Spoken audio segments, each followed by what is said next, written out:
Hey hunters! Welcome back to another video. Today we've got another awesome Hunter x Hunter fanfic for you, HXH, the Applications of Nen. As always, huge shout out to the author, their info is in the description, so make sure to check them out and show some love for crafting this amazing story. I thought this one was super interesting, definitely not your typical HXH fanfic, so I'd love to hear what you think in the comments. And if you're new here and love HXH as much as I do, consider dropping a like, subscribing, and officially becoming a hunter. Also, keep an eye on the community posts. I'll be running polls and asking questions, and your input really helps shape what we do next on the channel. Alright, let's dive into it.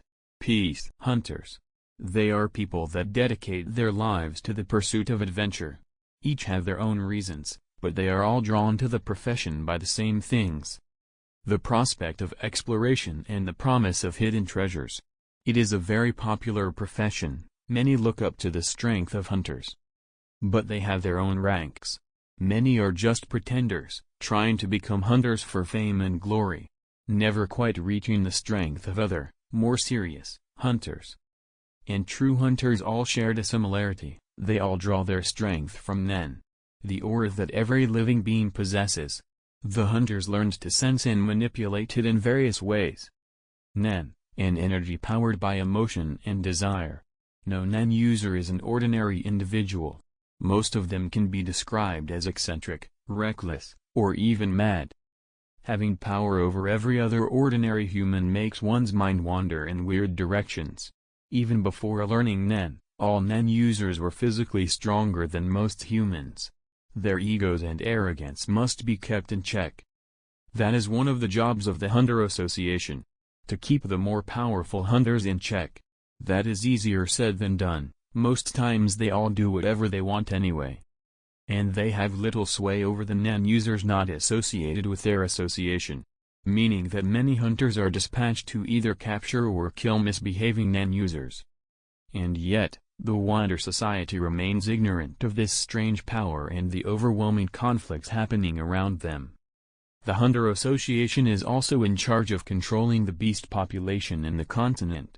They commission hunters to survey areas and report information. Right now, the sun was shining down on the beautiful land of the Kakan Empire. Its lush forests were beautiful and hardly explored. It was a heaven for all nature-oriented hunters. Everyone loved some peace and quiet in the forests, where the only population was the trees and wildlife. But, lately, these forests have been plagued by a new species. A type of predator that reproduced at unimaginable speeds.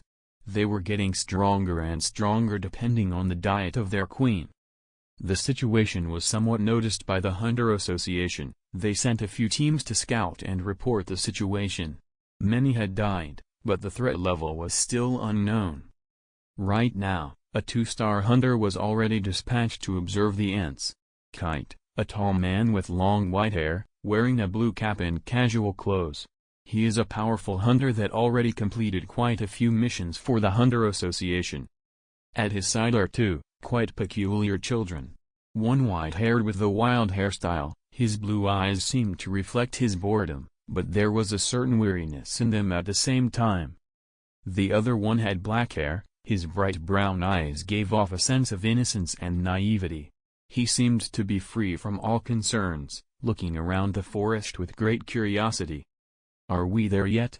asked Killua, the white-haired child, purposefully trying to get a reaction out of Kite. "Almost. Our contact was supposed to be in this area. But it is hard to get a reaction from such a man." "Oh. Who is he by the way?" asked the black-haired Gon. His curious nature was something nice to witness. But there wasn't much fun to be had in this mission. All of the teams that were sent before him were killed. Kite already knew the inherent dangers of this mission. Right now, he is to try and meet up with a bit of an unusual hunter. One that was also quite unknown for his ranking. A 2-star hunter, much like himself. Meaning he had done quite a few important missions for society. It also meant he was proficient in a field. He went by the name of Ashton, or Ash. Not much was known about that person, He rarely ever did any missions. The only person that even knows Ash is Netero, the chairman of the Hunter Association, who vouched for his strength and said that he could be helpful, if he agrees to help, that is. Kite didn't understand everything about the situation, but this Ash person apparently happened to stumble across this situation while traveling in different countries and islands. And he's been observing the Chimera ants for a while. That was about the extent of the information Kite had on his contact. Kite obviously has his doubts about this person's credibility of helpfulness, but not everyone can gain the favor of Netero. But he didn't tell Gon or Killua about his worries. He's a 2-star hunter. Same rank as me. That was all he said. Although, Killua certainly picked up on his worry. Dealing with unknown Nen users often leads to conflict. At least that was what the white-haired assassin realized sometime during his time spent with Gon. Gon, however, had stars in his eyes. Oh. Does he know Jing too? Kite just looked at him. Who knows? Maybe? Your father is quite well known within the association. Suddenly, all three of them could see smoke rising up in the distance. It wasn't strange to see people making campfires. But this was quite a large one judging by the amount of smoke coming out. All three of them got ready to engage an enemy, just in case. Even Gon, the hopeful kid that always has a bright smile on his face, knows how unfriendly some people can be. They reached the source of the smoke quite quickly, only taking around 5 minutes to cover 10 kilometers. They could see a man, standing in front of a large fire pit. It is as if someone dug a huge hole and filled it with lumber. He is around 1.9 meters in height. A bit shorter than Kite, but a bit more muscular. He still looked average. He turned around, looking at the three of them with little change in his stoic expression. He has short black hair, neatly combed to the side. Not much could be seen from his deep black eyes. His nose is perfectly shaped. He is, by all accounts, handsome. Oh, hello. A smile appeared on his face. It stretched from far and arched perfectly. His eyes were also suddenly filled with a strange glow. Like a cat that just found a mouse? It completely turned the handsome and calm-looking head into something else. A visage of pure insanity. Killua was instantly startled by the sudden change. He had it hard-coded into him to avoid strong opponents, and all of his instincts were telling him to book it for the hills. It took all of his willpower to remain in his place. The man was not even exuding any rent to express his hostility and bloodlust. It was just the sudden change in expression that just gave him an unnerving feeling. That man's presence was extremely intimidating. It greatly reminded Killua of his brother Illumi.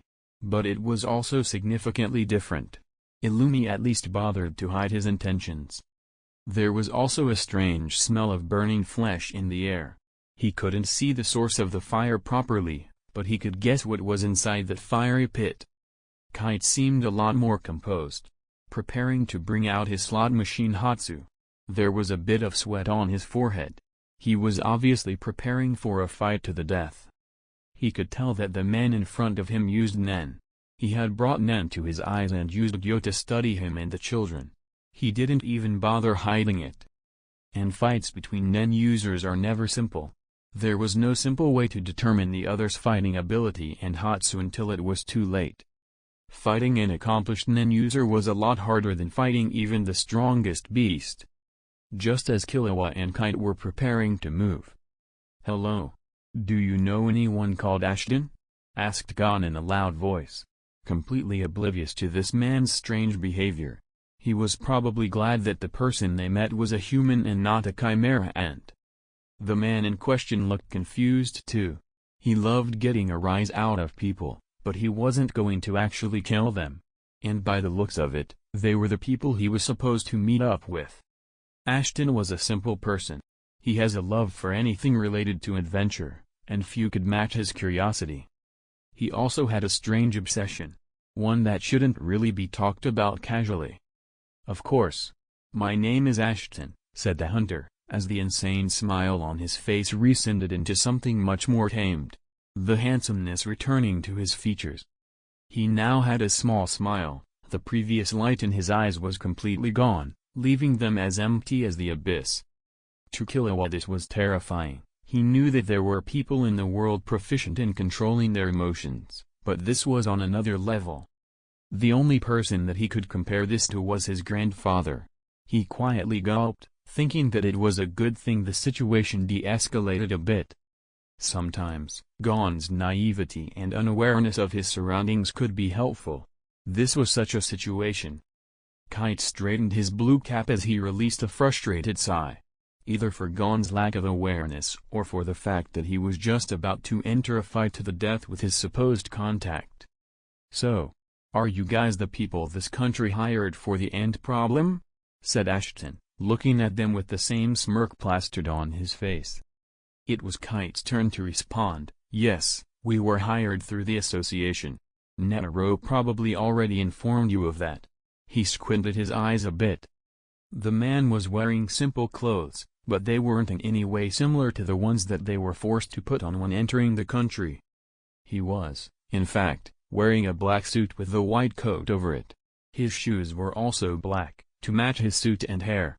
His hands wore some thin black gloves. Looking more calmly at his face, Kite could now see 2 beauty marks under his right eye. It made him look even more harmless. His looks were certainly deceiving. "Oh yes. Of course. The walking mummy called me about it," said the man named Ashton, completely disrespecting the president of the Hunter Association. Neither Kite nor Killua called him out on it. They could see that this man had some kind of past with Netero. They didn't want to tread on thin ice. The entire conversation already got started on the wrong foot. Gon on the other hand. "Hey! Don't say that about the old man. He was being gone." Ashton's emotionless and cold smirk seemed to turn somewhat genuine for a second. "Well, aren't you a nice kid? Why would someone like you become a hunter at such age?" said Ash, with a hint of curiosity in his voice. His eyes still failed to show anything even resembling emotions. "Oh. I became a hunter to look for my father. His name is Jing, have you heard of him?" said Gon, completely losing his previous prejudice and thinking of this person as a friend. All after a simple compliment that barely meant anything. Killua couldn't do much to help the situation. This was just how Gon was. He hadn't yet gone through enough to understand just how despicable people could be. He still trusted people too easily. "Jing? You're Jing's spawn? I wasn't expecting the sleazy bastard to ever get any," said Ashton in an amused tone, his smile turning into a humored grin. "Still, you do look just like him, smaller maybe. But it's not that big a surprise." Gon's eyes seemed to shine a lot brighter. He already deemed Ashton as completely trustworthy. And Kite relaxed a bit, since it was quite clear he was at least an acquaintance of Jing, a person with some sway in his opinion. Killua was still skeptical, but there wasn't much he could do. Gon didn't ask about his father's whereabouts as he already knew where to go from Kite. But this was a pleasant surprise for him. Ashton then looked at Kite again, his grin rescinding back into that same empty smirk.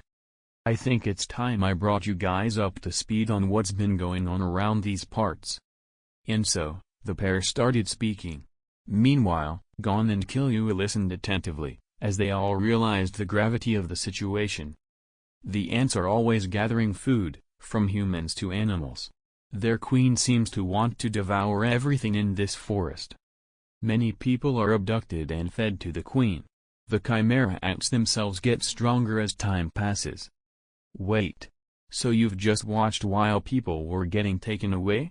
asked an aggrieved Kite. All of his memory of the previous danger he was in seemed to disappear when faced with this information. "I'm just a traveler. I don't care much for fighting. I won't enter a conflict that doesn't concern me." The man's smile was just as emotionless as before, casually speaking of the death of others like they were nothing at all. Gon also gasped and frowned a bit. But, he could somewhat understand this. Having already titled Ashton a trustworthy person in his mind gave him some prejudice against his actions. And Killua didn't really care. It's not like he could have saved everybody, and 1 or 2 people being saved didn't matter much when thousands were dying. Seeing as they were silent again, Ashton continued recounting the things he knew about the intrusive species. They seem to be a pretty strong species. Even a newborn can match up with a weak hunter. After a few minutes of hearing the explanation of how things were, Kite and the other two seemed to be deep in thought. But Killua was suddenly returned to reality. The smell of burnt-off flesh re-entering his nostrils.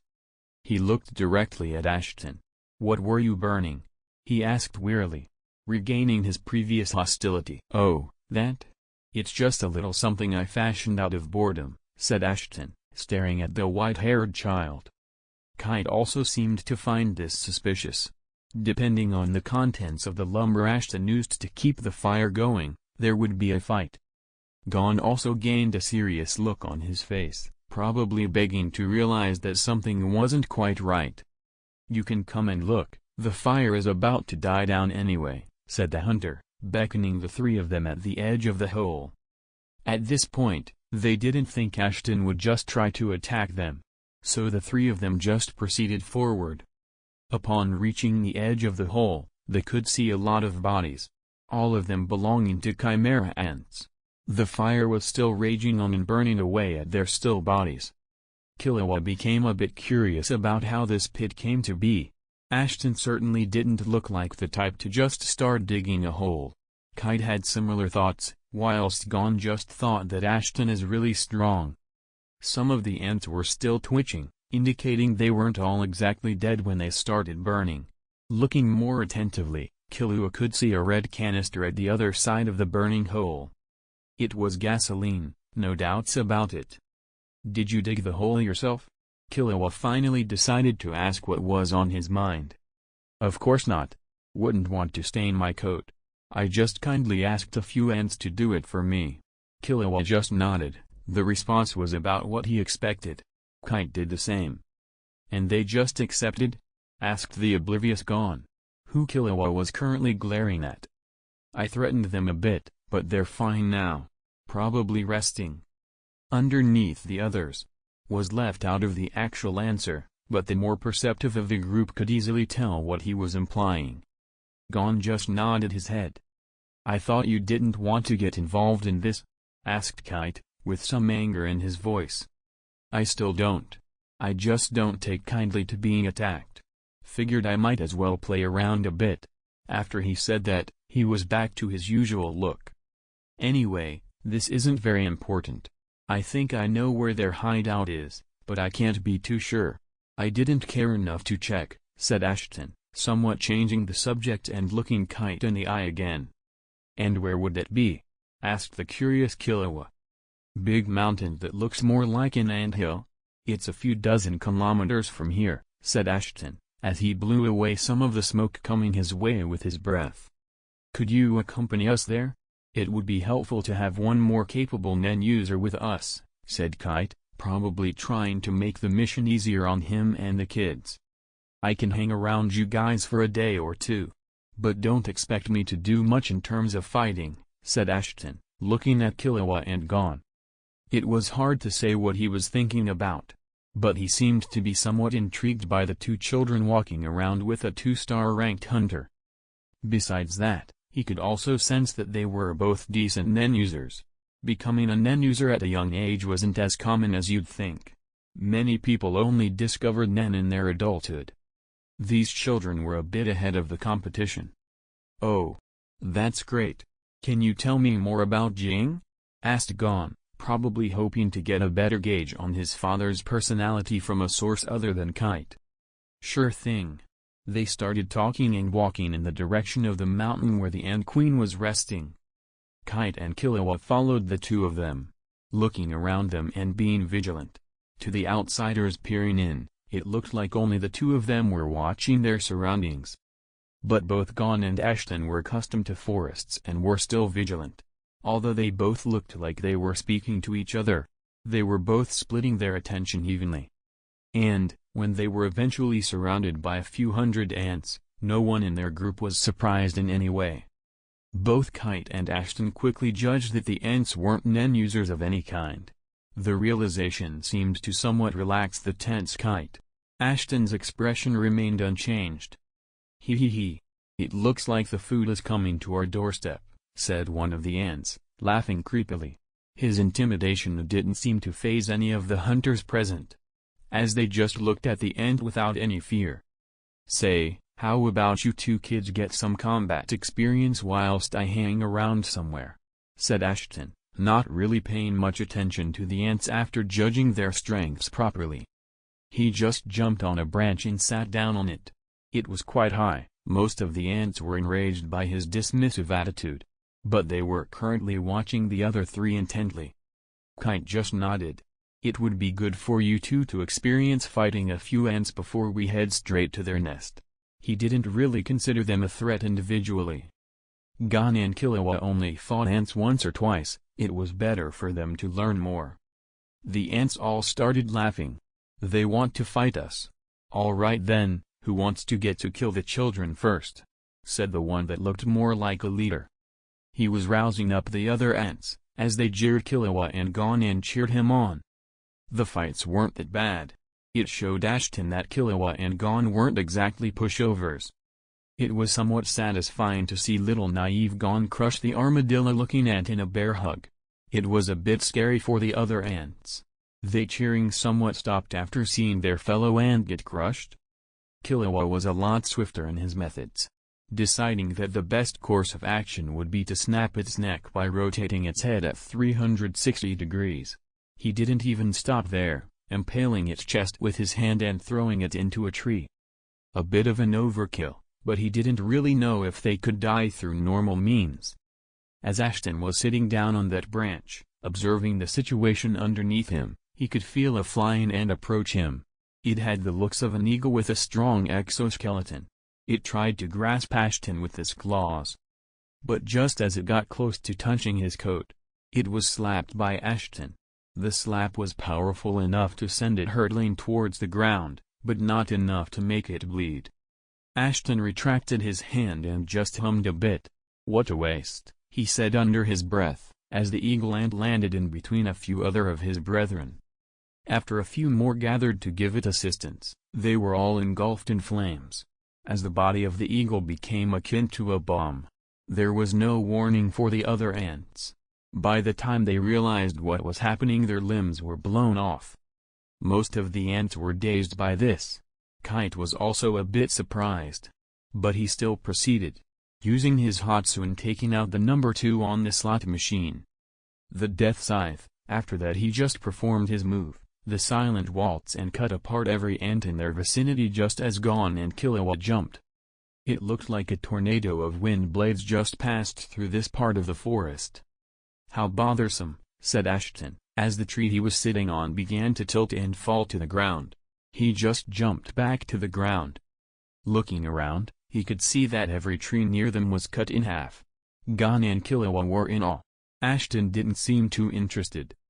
Oh well, let's just keep going, said Ashton, as he turned away and started walking. POV Ashton. As a scientist, I don't like leaving my laboratory very often. There are many things that I like to do, but I also need a vacation from time to time. I became a hunter for that reason, travel privileges. It's as simple as that. But my research turned me into a 2-star hunter. Apparently, my work is helpful to society. I fail to see how playing around in a laboratory is helping anyone, besides the power-hungry pigs that financially support my research. Giving me a high rank was just another way for them to control me. Even so, no one will ever hold any power over me. I thought that traveling to this country as a nice break from my studies would have been a great idea. But I arrived right in the middle of a conflict. Worst of all, Netero, the old decrepit fuck, decided it would be a great idea to make me scout out the situation. Oh well, he now owes me a favor. I'll make him regret wasting my time at some point. As for the intrusive species, everyone has their panties in a twist about. Just some ants. They may be strong, but they mostly have average intelligence. If they were truly deemed a threat by humanity, they'd be nuked into oblivion. I guess it's not up to me to make that judgment. I made it quite clear to Netero that I don't plan on interfering with this event. At least not in any major way. Even so, I still get attacked by these Neanderthals. Brainless insects that try to chew more than they can swallow. I made sure to slowly kill them, exploding their bodies bit by bit, letting my Hatsu seep into their organs and blowing them up from inside out slowly. My Hatsu, I call it parasitic explosion. My Nen sticks and embeds into everything near me, turning anything into a bomb. There are restrictions, but I made sure to design them properly. As a transmuter, I made my Hatsu extremely flexible. I dislike relying on pure strength. Although I trained every single enhancement technique there is in my 26 years of life. Mostly because I need to be able to withstand the blast from my explosions. I made sure to close up any weakness I might have had. But not everything is perfect. Humans are flawed. And as much as I hate the notion, I cannot distance myself from this race, at least not genetically. As the ants finished gathering their brothers in a huge pile, I just ordered them to dig a huge hole. I just sat there and watched them. I am somewhat curious about how resistant they are to fire. I can't wait to study their deaths extensively. Shame I cannot bring some of them back to my laboratory. As the ants finished digging, I just kicked the pile of bodies on top of them. The gasoline was something I prepared beforehand. I may have hoped they would act against me. But still. Setting them on fire was easy. Their bodies didn't burn as nicely as I had hoped they would. So I just kicked some trees in the hole, to add to the fire. After a while of watching them burn, I took out my notebook and started writing my discoveries. As uninteresting as these ants are, their behavior is strangely humane. They seem just as intelligent too. How interesting.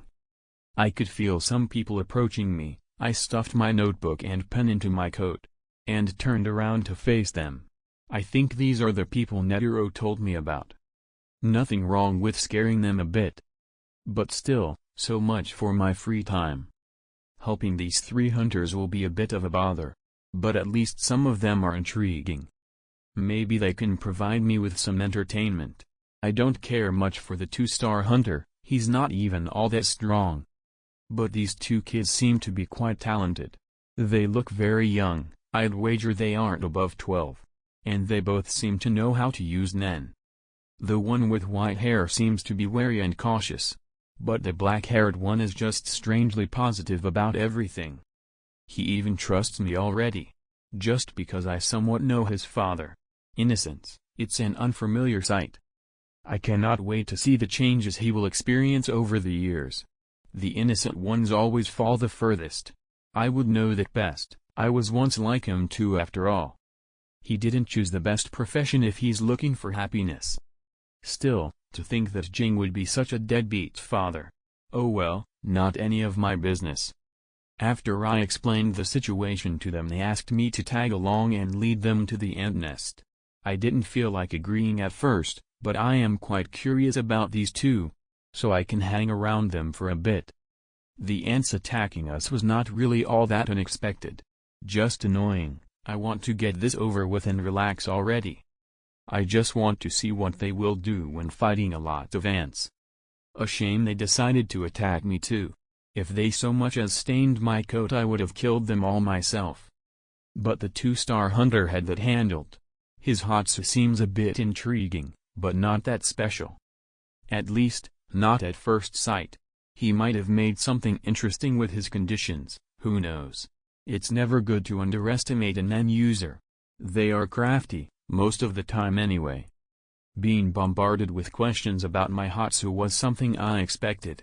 Well, Gon is the only one asking, but he's so loud that it feels like speaking with 5 people at once. So much for being sneaky, huh? I guess it doesn't matter much. Explosion and trees falling aren't exactly the actions of a scout team. We steadily approached the hive. It wasn't exactly well hidden. I had actually found it in the first week after coming here. It was easy to see them coming and going from it. They aren't exactly the smartest specimens of this species. I did see a few that seemed a bit more composed. Logical in their actions, they got smarter over time. And I think it all depends on the diet of the queen. The better the food she gets to eat, the stronger the offspring that comes out. Quite a simple concept really. In the distance, I could see a strange-looking woman. It was hard to tell from a distance, but she was just standing there, at the top of the nest. None of the others saw her. I instinctively used Zetsu, concealing my aura and jumping on a tree. As soon as I did that, the others felt that woman's Ren. It was as if they just entered her line of sight. They were all startled, and she acted quickly. The children managed to take a step back. They were pushed by the other hunter. But he also lost an arm in the panic. I just stood on a branch and observed them, as the white-haired kid knocked out Gon and ran away with him. The other hunter seemed to have remembered about my existence. "Ashton, a bit of assistance would be nice," he said. His regularly calm tone seemed to hold some panic in it. I just ignored the hunter. I can't even seem to remember his name. I am quite curious about the strength of this new arrival. It seems she is also a chimera ant.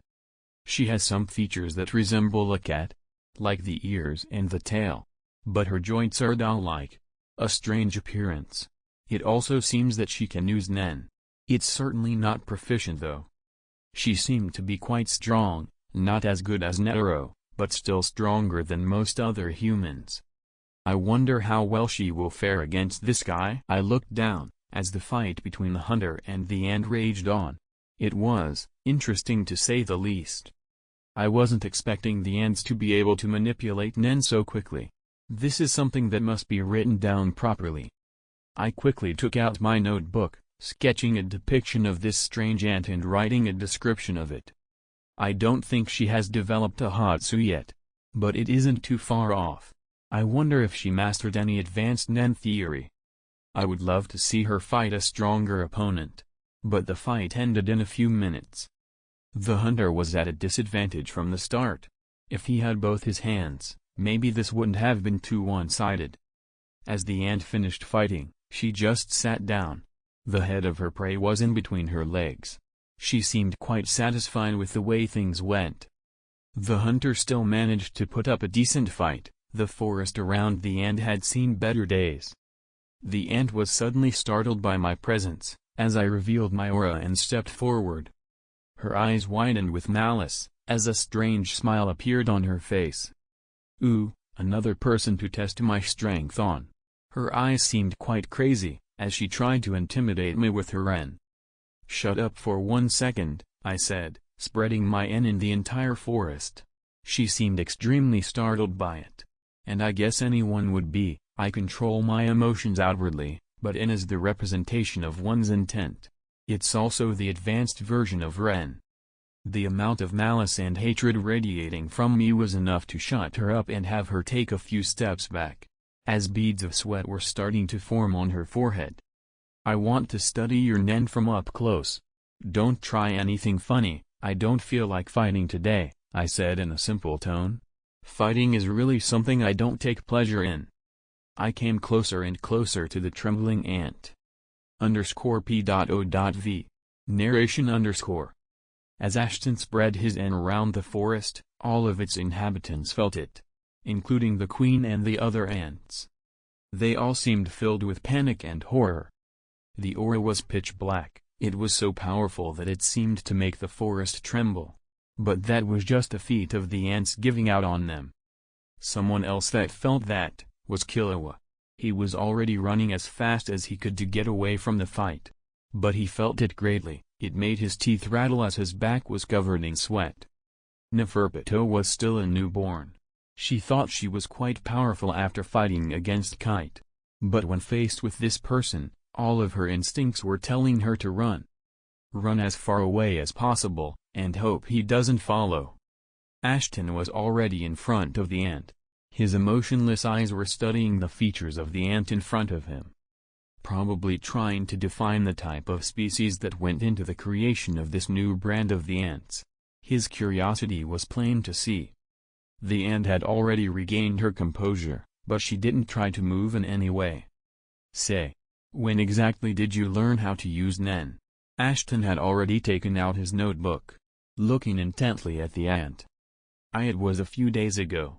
Neferpito was quite weirded out by Ashton. As the latter started touching her ears and tail, studying them. He also touched her joints and hands, testing the sharpness of her claws and the hardness of her exoskeleton. Strange. You are quite different from the other ants I've seen. A bit more intelligent too, Ashton said as he started writing about the new things he just found out about in his notebook. What exactly is your objective? Asked Neferpitou after she gulped a bit. Oh, I'm just looking to study your species. You don't need to worry about me killing you. Ashton's interest in the chimera ants was growing each and every day. Of course, Ashton didn't mention that as soon as the pedo showed even the smallest amount of malice towards him, he would turn her organs into a live bomb and throw her back into her hive. Now, his interest in her species had reached its peak. Seeing such a powerful ant was something outside of his expectations. Pedo just nodded, taking his answer and then hoping for the best. After a while, the scientist retracted his N and looked the ant in the eyes. How about I show you the proper way to use Nen? His eyes seemed to glow with a disturbing light. To Pedo, it was just as terrifying as his N. We can actually learn things from looking in the memories of our prey. This sounds like something I'd want to see. Okay, that settles it. I'll be spending the rest of my vacation living in your nest, said Ashton, as the ant just sweated a bit, hoping that he was just joking. The only good thing about this encounter was that she realized just how strong some Nen users can become. She could also gauge just how powerful she was. Maybe she'd be able to put up some fight against this person. But not with her instincts fighting against her every action and telling her to run. She couldn't really refuse this person. It wasn't like he was asking for her opinion anyway. He just stated that he would stay in their nest for a while. She couldn't do anything about it. Okay then. Glad we've come to an agreement, said Ashton jokingly. He was well aware of the thoughts running through the ant's head. He enjoyed watching her squirm around a bit. After he said that, another ant flew in their direction. This one seemed to have a green exoskeleton, a bird's beak and a nice set of wings on his back. His face was weirdly humanoid. He looked on from a distance, as the scientist studied Pedo's body intently. He was just as confused as Pedo herself. But he was more confused about why Pedo was letting the random man do that. Now, he came closer, thinking that the danger was over and that the one to release such atrocious aura was gone. Miss Neferpitou, what happened here? What was that aura? Asked the bird-like chimera ant. Oh, don't worry. Nothing much happened. She just tested herself against another Nen user. Ashton responded for Pedo. He felt delighted by the fact that this ant also seemed as intelligent as the one by his side. Although the newcomer was a bit weirded out by the scientist. Having just learned her name, the scientist just smiled. This is going to be quite fun, was the thought going through his mind. _POV Ashton _ The inside of the ant nest was eerily familiar to me. Maybe because my laboratory is also located in a cave. But there aren't many similarities between my lab and this place. I didn't think the nest of some ants would remind me of my home. I haven't been there in a long time. It was quite a strange cave after all. As for why it resembles my homeland. You see, my parents were sailors. They thought it would be a great idea to take me on their expeditions. And it went about as well as you'd expect. The ship capsized. We were in the middle of the ocean. I somehow ended up on the shore of an unknown land. At first, I was wary and hesitant. But slowly, I became part of the wildlife myself. They all communicated differently, but most were just as intelligent as humans are. They fed me, a group of strange moles gave me housing in one of their cave systems. It was nice, being accepted by them. One of them even taught me how to manipulate Nen. These are memories I can look back on with glee. The only time in my life where I knew true happiness was with them. There aren't many stories that I could find about my homeland. People call it, the Dark Continent. And they find themselves terrified by its threatening fauna and wildlife. But it was not always like that. When I was there, the trees were standing tall and dancing gently in the wind. The giant animals were stomping the ground in excitement, creating earthquakes of different magnitudes. The smaller ones were running around the steppes, unbothered by anything. I was a mere 5-year-old at the time of my arrival. But it was all peaceful, in its own way. The animals treated me like one of their own. I pranced around with them and drank from the same rivers as them. Being so in tune with nature made my Nen grow so much that I unknowingly became one of the strongest Nen users by the time I was 19. But great things don't last forever. And it also seems that my pondering has stopped Pedo and the other ant in their tracks. I came to find out that the other ant is named Colt, but I haven't even introduced myself to them yet. They aren't even humans. I have no reason to actually hate them. What happened? Asked Birdman Colt. Pedo just stared at him. Can't blame her reaction. This guy is extremely friendly for no great reason. Just like the ones back home. Nothing much. Just admiring your home, I said, taking on a polite tone. Pedo didn't believe me one bit. But she wasn't about to start a fight with me. It seems that there are quite a few of you around these parts. How fast does your queen birth you? I asked, taking out my notebook and looking around at the confused and somewhat hostile ants. They all seemed to be training Nen. None were even close to Pedo, but that was to be expected. If the queen had good enough food to create an army of pedos, then the world would actually be in danger. Pedo just looked at me and sighed a bit, finally realizing that I wasn't just going to disappear. It usually depends on how much food we have gathered. The ants around us looked somewhat startled when Pedo started answering my questions. Miss Pedo, where have you found such inquisitive food? Asked one of the ants whilst laughing. I didn't really bother answering. I don't care how they see me, as long as they keep their hands to themselves. Shut up, said Pedo, as her wren flared up a bit. She's probably trying her best to avoid a conflict in their nest. The ants seemed to recoil at this, not expecting their harmless jeers to get such a reaction out of Pedo. I also turned around. If she was willing to make some effort to accommodate me, I might as well help her a bit. Hello there everyone. My name is Ashton, feel free to call me Ash. I will be living with you guys for a while. I took a short pause, letting this information sink in. Some of the ants had strange expressions on their faces. I'll be helping Pedo gain better control of her Nen mainly, but if any of you have any questions regarding it I will gladly answer, I said with a genuine smile. It has actually been a while since I've smiled in this fashion. Maybe it's because this place reminds me of home? It's easier to express my emotions here. There not being any humans around is also somewhat helpful. Still, a small part of me still hopes they would all just try to attack me. The part of me that is still human, the characteristic thirst for violence that I don't really bother to suppress usually.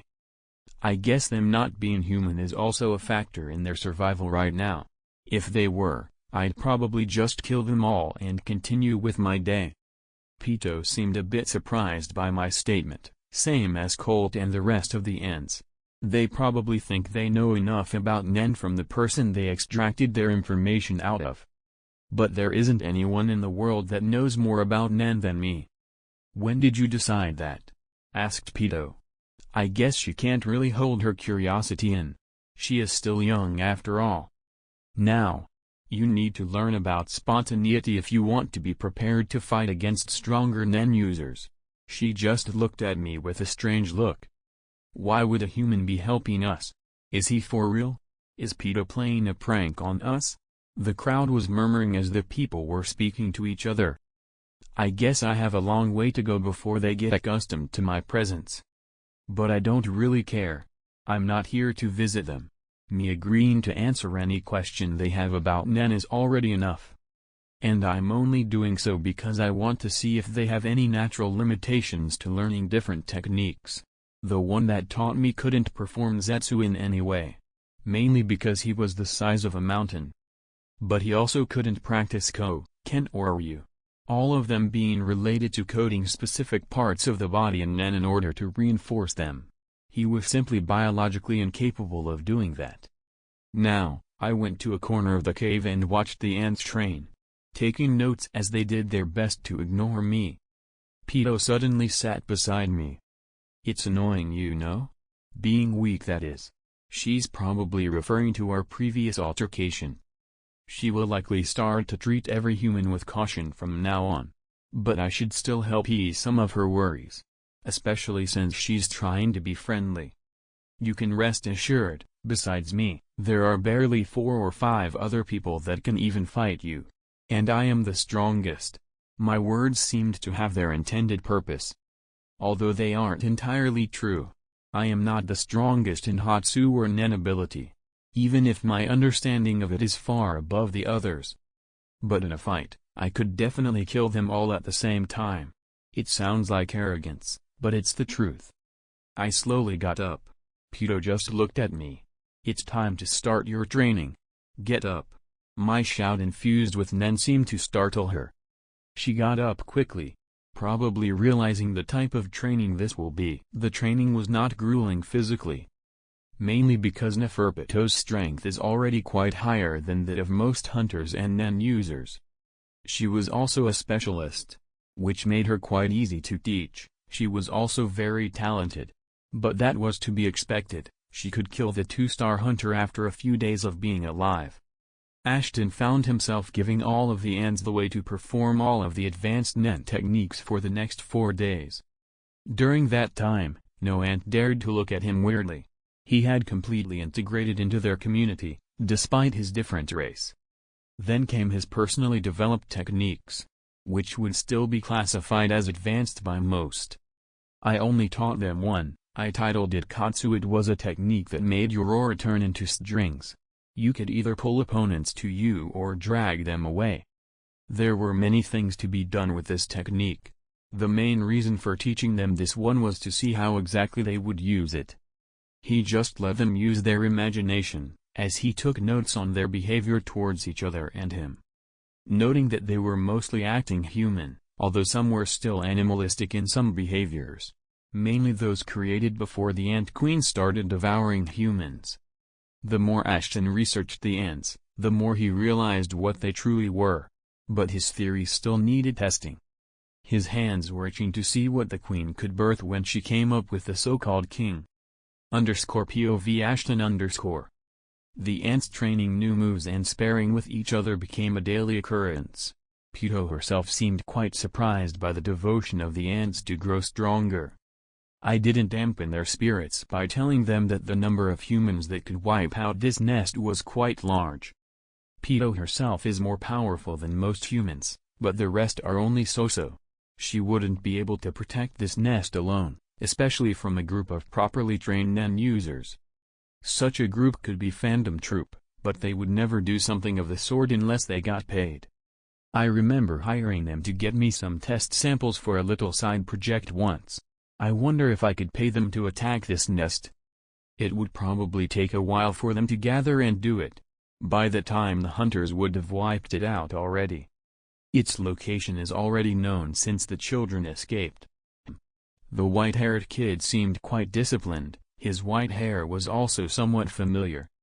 Oh yeah, the Zoldyck family. I remember he also used some techniques I've seen from them. There was the kid gone. I usually don't remember names, but I thought this one was going to be quite interesting. I wonder how he's faring right now. Too bad I found something more intriguing. Pito stood in front of me, studying a notebook that I had on me.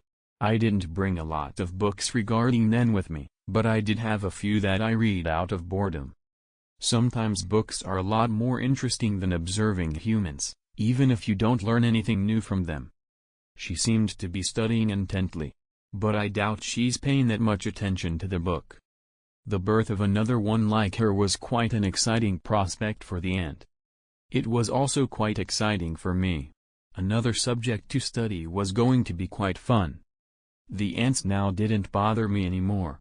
I already studied the normal ones, I don't care about them anymore. Now only the royal guards and the king interest me. The queen herself wasn't anything special.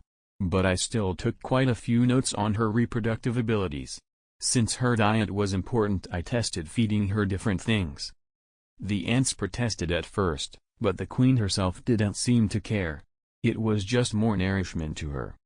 I fed her exotic things, like poisons and vials of my Nen-infused blood. although I wasn't going to feed her my brain. Although the results would be quite interesting.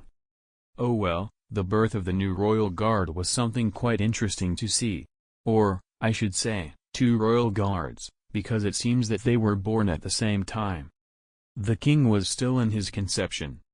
Pito and her brothers spoke quite a bit before I made an introduction. Hello, you two must be the new royal guards. They looked a bit startled by my sudden appearance. I can't really blame them. Shipoof, the butterfly-winged human-looking ant was the first to react. Pito. Why is there a human near the birthplace of our king? Well, I guess the egg of their king is the next room over. Well, about that. Pito started explaining with a wry smile. She was likely going to inform them of my existence. But I just interrupted them.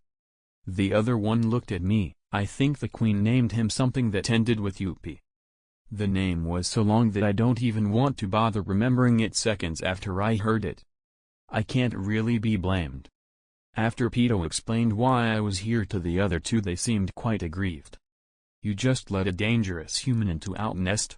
Poof was really getting all worked up. But it seems he was born with a shit ton of nen. Something that I need to add to my notes. The same can be said about his not-so-twin brother. Yupi was even better off in the ore department. Too bad he seemed quite stupid. He hasn't spoken yet, but you can usually guess that from their eyes. He's a newborn, so he can't hide it that well. His pupils don't exactly scream intelligence. Let's just kill him and feed him to our queen, he screamed out, making me regret not bringing my earplugs with me. Pito looked at them, as Poof also seemed to like this idea. They were both preparing to jump at me. I just released a sigh. Killing such fine specimens was a bit of a shame. But I already have Pito, I don't specifically need the two of them alive. Their body parts would do just fine for more thorough research. Just as they were about to jump at me, Pito released her wren, stopping them in their tracks. Usually, when one releases such a wren filled with such murderous intent, they would be confident and calm. But she was heavily sweating and panicking. It seems she knows she just saved her brothers with this action. She also probably did this to protect her king next door. If I just blow them up, I would damage this cave quite a bit. And the king might get affected. That's something I don't want to happen. He is one of the only reasons I'm still sticking around in this place. The two newborn royal guards seemed quite displeased, to say the least. _POV Ashton_. The new royal guards were not exactly thrilled to live with me. They didn't have much choice. I didn't study the two of them as intently as I did Pito. Mainly because I now need to split my time between the three of them. Pito herself is usually occupied with trying new things and developing abilities. Really, it's nice being a specialist. Just look at her, being able to master every technique just as easily. Well, she's only seen basic techniques. A truly powerful Hatsu always has a lot of restrictions. It is much harder to replicate. Sometimes impossible even. The next few days were quite fun. I got to torture the misbehaving ants. Pito couldn't do anything about it. She was still learning about Hatsus and how to replicate them effectively. Since she is more than talented enough to replicate any ability she may come across. The only limitation she has is her somewhat lacking imagination. Some of the ideas she had were quite decent. But most of them were simple. She needs to broaden her view of the world to grow stronger. Another 2 days passed, during which I did my best to teach Pito as much as possible. The other two were more of an afterthought. After learning more about their biological makeup, I gave up on them. I also realized that time was running out. A team of powerful hunters was sure to come. It was only a matter of time. Now that the other guards got somewhat accustomed to my antics, I could walk around without a glare directed at my back. The king is going to hatch tomorrow. I cannot wait to test his strength. I've been studying his egg for a few days now.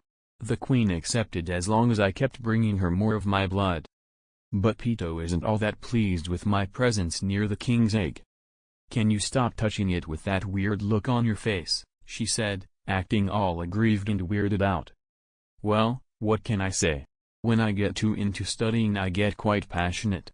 I tend to lose control of my facial expressions. Oh well. It's time to train the ants again. Boom, 2. As soon as I thought about it, the ground started quaking underneath me. The walls were shaking violently. Well, it was inevitable. The hunters are coming. I looked at the queen. She didn't say much, only started caressing the king's egg. I looked at them for a bit, as the royal guards gathered in the room. "It seems we have company," said Little Poof. I only call him that because he finds it annoying.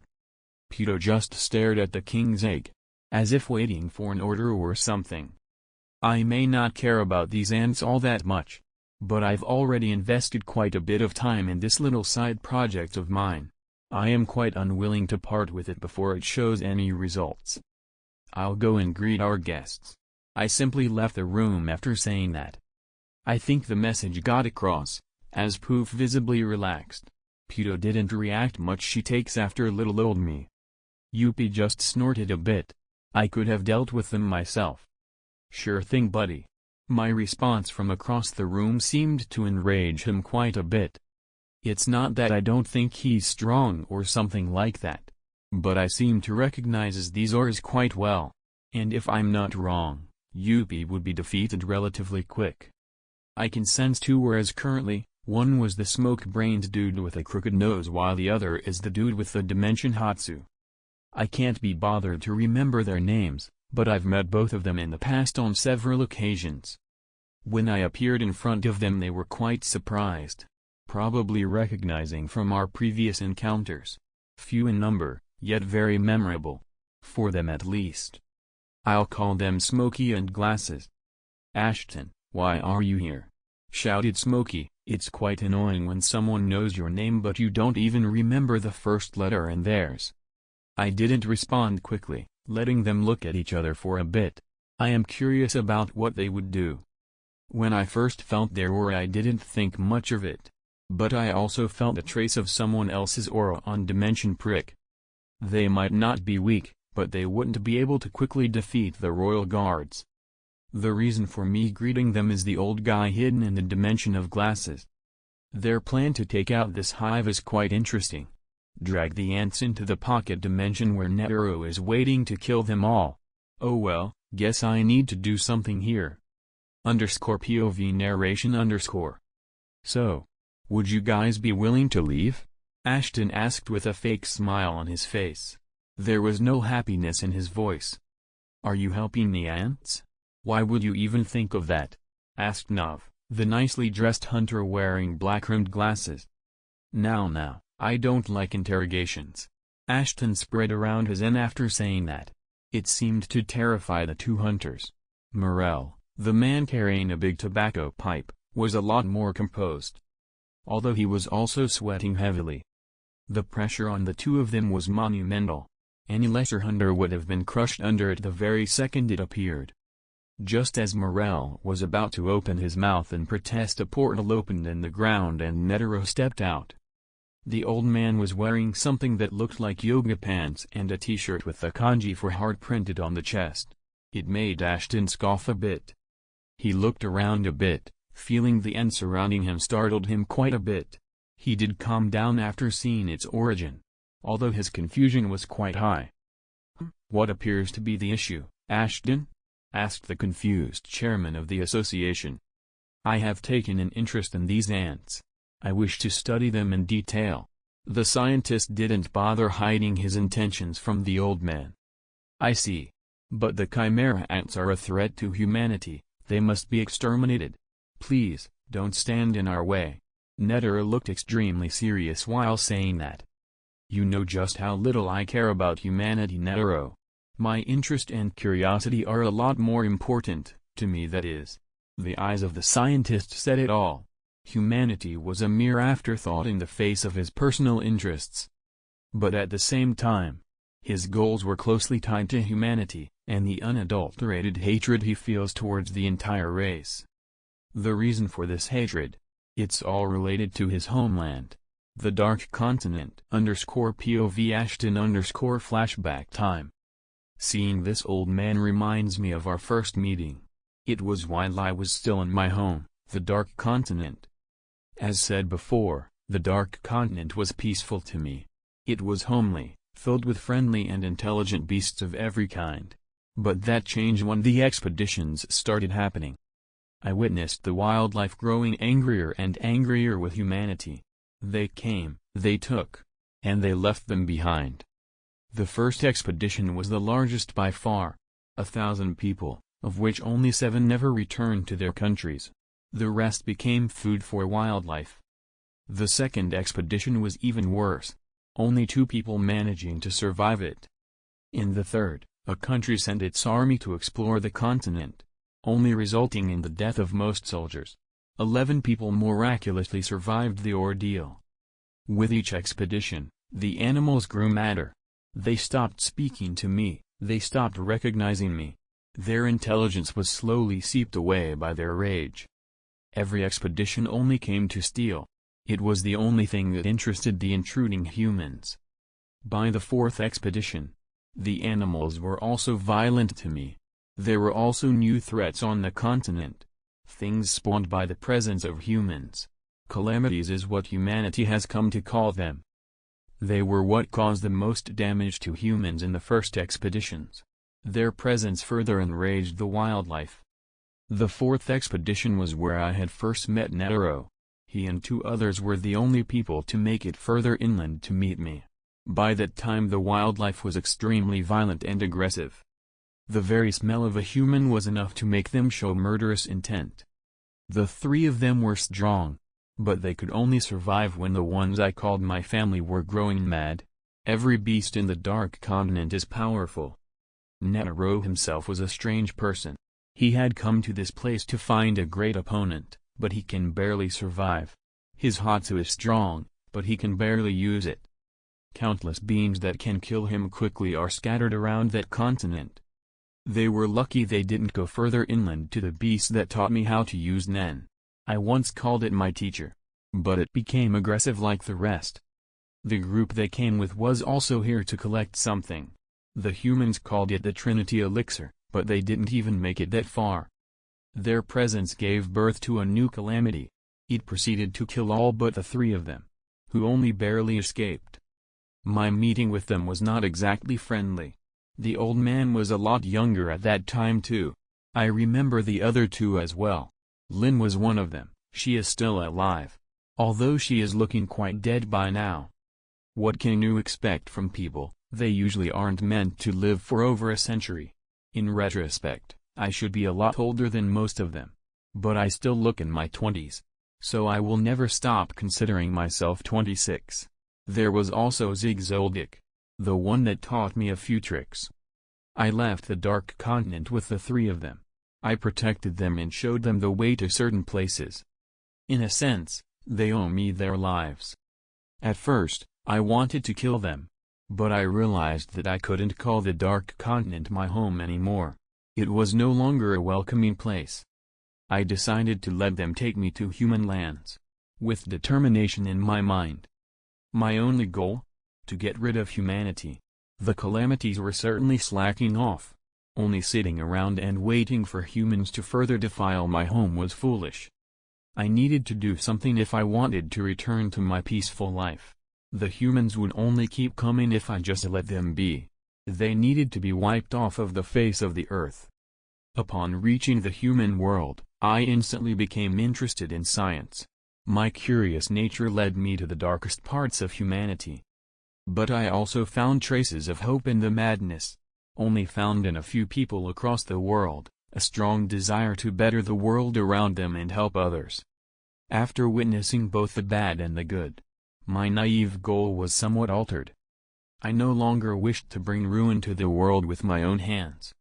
I decided to take a different approach, focusing my time and talent on a single evolutionary part. Nuclear bombs. Weapons of mass destruction created by the bloodshed of war. At first, they were used by a single nation to dominate the others. But the rest followed their example quickly, with every country building its own. I will dedicate all of my efforts to improving this weapon. Only I know the amount of time that I spent in the well-lit laboratory.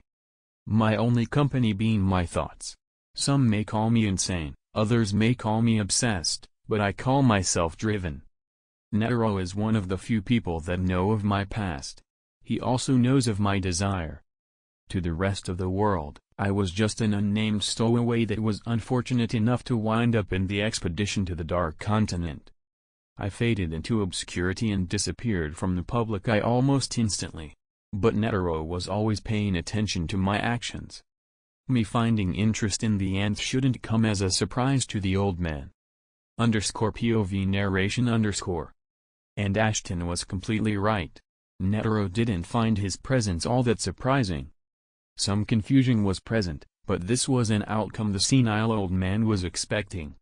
He had thought of this after hearing of him not helping Kite, or piecing out right before conflict happens as the scientists like to call it. He had a habit of not engaging in battles in which he wasn't attacked directly. It went to the point where Netero thought it was a condition of his explosive Hatsu. And he was right. The condition for living beings to be inflicted by the parasitic explosion was for them to attack first. Their attack doesn't even need to land. As long as the user feels like someone physically threatened him, the one that initiated the conflict would become a target for Ashton's Hatsu. It was a strange condition to have, but it strengthened the Hatsu by a large margin. It was also filled with loopholes. Just like any other good Hatsu condition. Netero being aware of Ashton's Hatsu wasn't going to help him a lot. But the old man had a brilliant idea. Netero looked at the man in front of him. Both Morel and Nav had already retreated in Nav's dimension. "Are you sure you want to do this?" asked the old chairman. "Stay out of my way, Netero," said the even older scientist. The two were locked in a stare-down for a bit. Netero didn't make any move, he simply chose to circle the man in front of him. Having figured out that aspect of Ashton's Hatsu was what drove him to this idea. As long as he didn't attack, Ashton would also not have any proper means of using his Hatsu on him. It was decent, but it was lacking. The second the old hunter stepped forward, he was blown backwards by a powerful explosion. He was embedded into a wall as the entire cave shook. He looked startled. "You must be growing senile. Do you really think you can just ignore me and go forward?" There was no smile on the scientist's face, only a cold sneer. The hunter used Gyo, yet he couldn't see anything. The aura of parasitic explosion was completely invisible when inside something. And Ashton had lived in this place for a few days already. The entire place was a makeshift minefield. A simple thought of his would blow the entire mountain away, along with everything in it. The condition was that he couldn't attach his Nen to those that don't attack him. But it said nothing about actually harming them. This condition was basically null, yet it strengthened the explosions caused by the Hatsu majorly. Right now, Netero could only look around wearily. If he used his Hatsu, the entire cave would be brought down on top of the two of them. It wasn't an ideal situation for either fighters. If Nav hadn't retreated in fear, a strategy might have been possible. But that was impossible now. Both him and Morel had retreated in the pocket dimension. Ashton's N was too much for the young hunter to bear for too long. He was lucky it wasn't all concentrated on him. The situation was turned into a stalemate, as neither Netero nor Ashton had many choices in injuring the opponents. If Ashton used powerful explosions too many times, the cave would fall on them, and the unborn king might be in trouble. There were very few things either of them could do. _POV Ashton _ I looked at the man in front of me. The explosion didn't harm him at all. He could easily shrug off powerful attacks with his strong body. Defenses don't usually matter when fighting me. But since he knows not to attack me, I can't attach my Hatsu to him, which turns this fight into a stalemate. I could use other offensive abilities, but I don't really need to. He will retreat after a while anyway, so it doesn't really matter. Just as those thoughts ran through my mind, I could hear a loud crashing sound, followed by a powerful boom dash. I looked back to the room of the king. It was where the sound originated from. I looked Netero in the eyes. The old man just shrugged. I guess this hasn't gotten anything to do with him. Both of us rushed back into the room, We had completely different reasons. I was checking on the safety of my research subjects, and Netero was trying to make sure they were all wiped out. We decided to ignore our previous fight for now. It's not like this is the first time the two of us tried to fight to the death. Neither is ever too serious though. As soon as we entered the room, we could see a huge hole blown into the side. The queen stood there with her stomach ripped open, slowly dying. "Ashton?" asked the dying queen. "Yeah, it's me. What happened? I can already guess what actually happened. But I will be happy to listen to it." The king. He woke up early. He left with the royal guards. I just released a frustrated sigh. It seems they want to play this type of game. I'll make sure to rip them apart for this. Their bodies may be precious to me, but they seem to be overstepping their boundaries as lab rats. Netero easily noticed my anger, even with me controlling my expression perfectly. He just patted me on the back. "I guess we have similar goals now, huh?" he said, with his usual stupid smile. "Shut up. But yes, I will need information on their location. So I guess this is where our partnership restarts," I said with hate, not bothering to mask the anger in my voice this time. Netero just nodded, acting all sagely this old retard. Sure. I just slapped his hand away. He looked hurt but I don't care. The two of us looked at the queen. She was not going to recover from that. We both turned around to leave at the same time, only for the queen's voice to stop us in our tracks. "Wait. Please. Tell the king that I named him Ryuum." Those were her last words. Really, a shame. But I guess I can study her body quite a bit. Its reproductive system is quite intriguing, especially since it gave birth to such powerful ants. I looked at Netero. He already knew me well enough to understand what I meant, so he just shrugged and nodded. I manipulated my nen into a blade. It was easy enough to do. I cleanly hacked off parts of her body, separating her limbs from her torso, which was the part that interested me the most. I then stretched both my hands forward. My fingers seemed to rip through space, creating a small black rift in space. This was another Hatsu I developed. I only used it for storage. The larger the thing you want to store, the more nen you need. It's the same for taking things out. You don't need to keep spending energy to keep things inside. It was a strange ability that imitated the properties of space itself. Transmutation, but it was not exactly suited for battle. It also required quite a bit of nen to open up in the first place. Netero didn't seem surprised by this at all. I did develop this while I was in the Dark Continent. He and the others that survived that expedition know about this ability. I have made a few hatsus, and also copied quite a few. Some were weak enough to use in a cave without it falling on top of both of us. But it's just not worth the effort sometimes.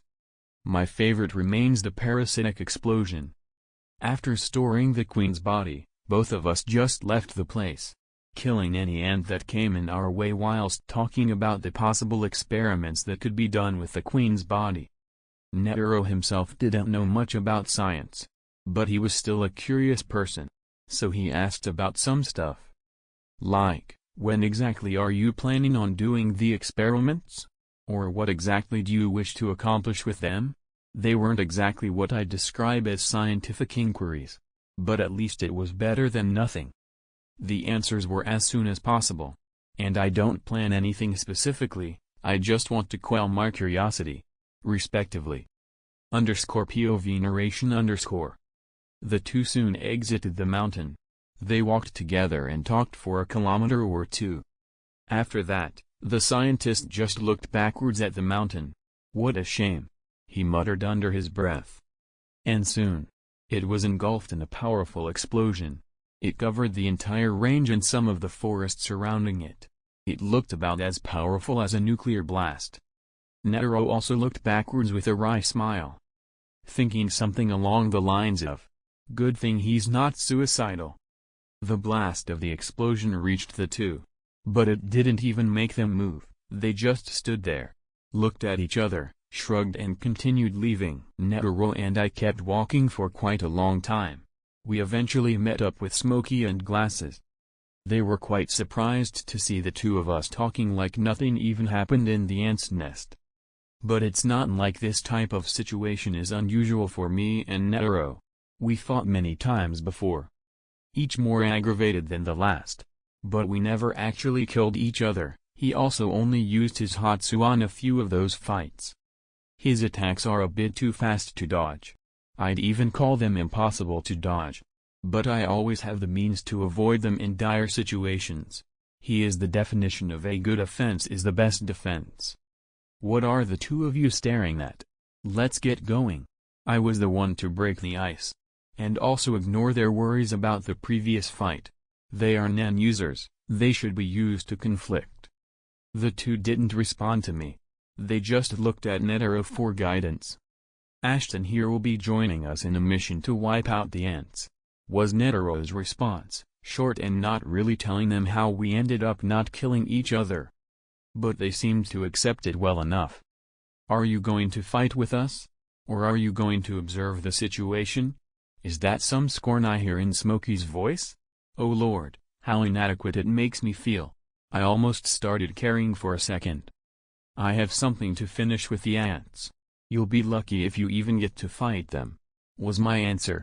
Not all that long of an answer. But it didn't seem to make Smokey or Glasses trust me more. Not that I care about their trust. I am only working with them to get my hands on the results of my side project, the King. Or, at least an intact corpse. I need something to confirm my doubts and to answer my queries. The Chimera ants seem to come from the same place as me. That is what I found after a while. The Queen was happy to answer some of my questions too. It wasn't that hard to wrap my head around it. Such a powerful species doesn't just appear out of nowhere. They originated from the Dark Continent. I don't know how exactly the Queen got here, but she did. Glasses was also curious about a few things. What exactly were you studying? A really broad question. I guess I could answer it, there's nothing else to do right now anyway. Behavioral patterns, adaptability, or manipulation, talent. Quite a few factors that I was curious about. My answer was very straightforward. Not mincing any words and not letting many ways for him to continue the conversation. I don't really care about having a conversation with Glasses and Smokey. They hardly interest me. Netero is the only person that I'd consider a friend in the human race. An odd friendship, but still. He was the only thing in my life that remained consistent. Always hanging around, for one reason or another. But reasons don't really matter much. We spent enough time together to not care about conventional friendships. One day we can try to kill each other and the next we can go and get drunk at a random bar. The only concerning thing about this is that he's been growing older and older. It's a shame to see him like this. He was much stronger in his prime. Now he's just reaching the end of the line. I guess this was to be expected. Not everyone is like me. I have somewhat understood the reason for my immortality. It's not even all that complicated. It's just related to the diet I had while I was living in the Dark Continent. The animals always brought me rice and other foods. I didn't know much at the time, but every single one of those was an unmatched treasure. The rice that I ate daily for a few centuries was something the humans called nitro rice. They also called it the ultimate secret to immortality. I don't know how true that statement is, but judging by my own appearance, I think it isn't quite wrong. After eating it for a few years, I stopped aging completely. I didn't actually count the days, so I had no way to know how much time actually passed. Netero and everyone in the group also consumed some nitro rice. It was not a great amount, but it allowed them all to live until now. Well, 2 of them are still alive at least. I don't know much about Zig. He just taught me his family's techniques and peace out. It was mostly as repayment for saving his life a few times on the continent. He didn't like hoeing favors. I don't really use assassination techniques, but they aren't a bad thing to have. Using my nails as blades is actually helpful from time to time. Like dissecting a body, or taking someone's heart out to study it while they die. The look on their faces is always somewhat entertaining. There isn't even anything to study about a heart, I just like seeing the looks on their faces. Oi! Ash, you're spacing out again, shouted Netero in my ears. He really likes doing that whenever I think about something. Do you truly have to be so annoying? The old man just nodded at my question. I never considered this before, but Netero is a bit deranged.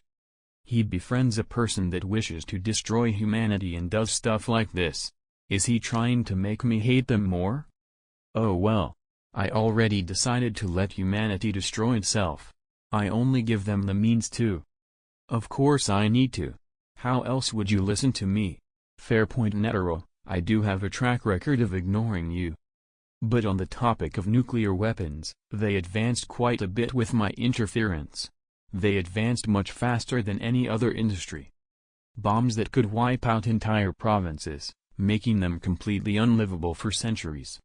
Letting off such a poisonous aura that handling them without proper equipment will kill just about everyone. Even a powerful Nen user can die if he doesn't take proper precautions when approaching a weapon like that. I wonder if the king will be able to stay for long in their presence. Netero kept pestering Ashton the entire way. Morel and Nav could only follow along awkwardly, not really engaging much with either the chairman or the scientist.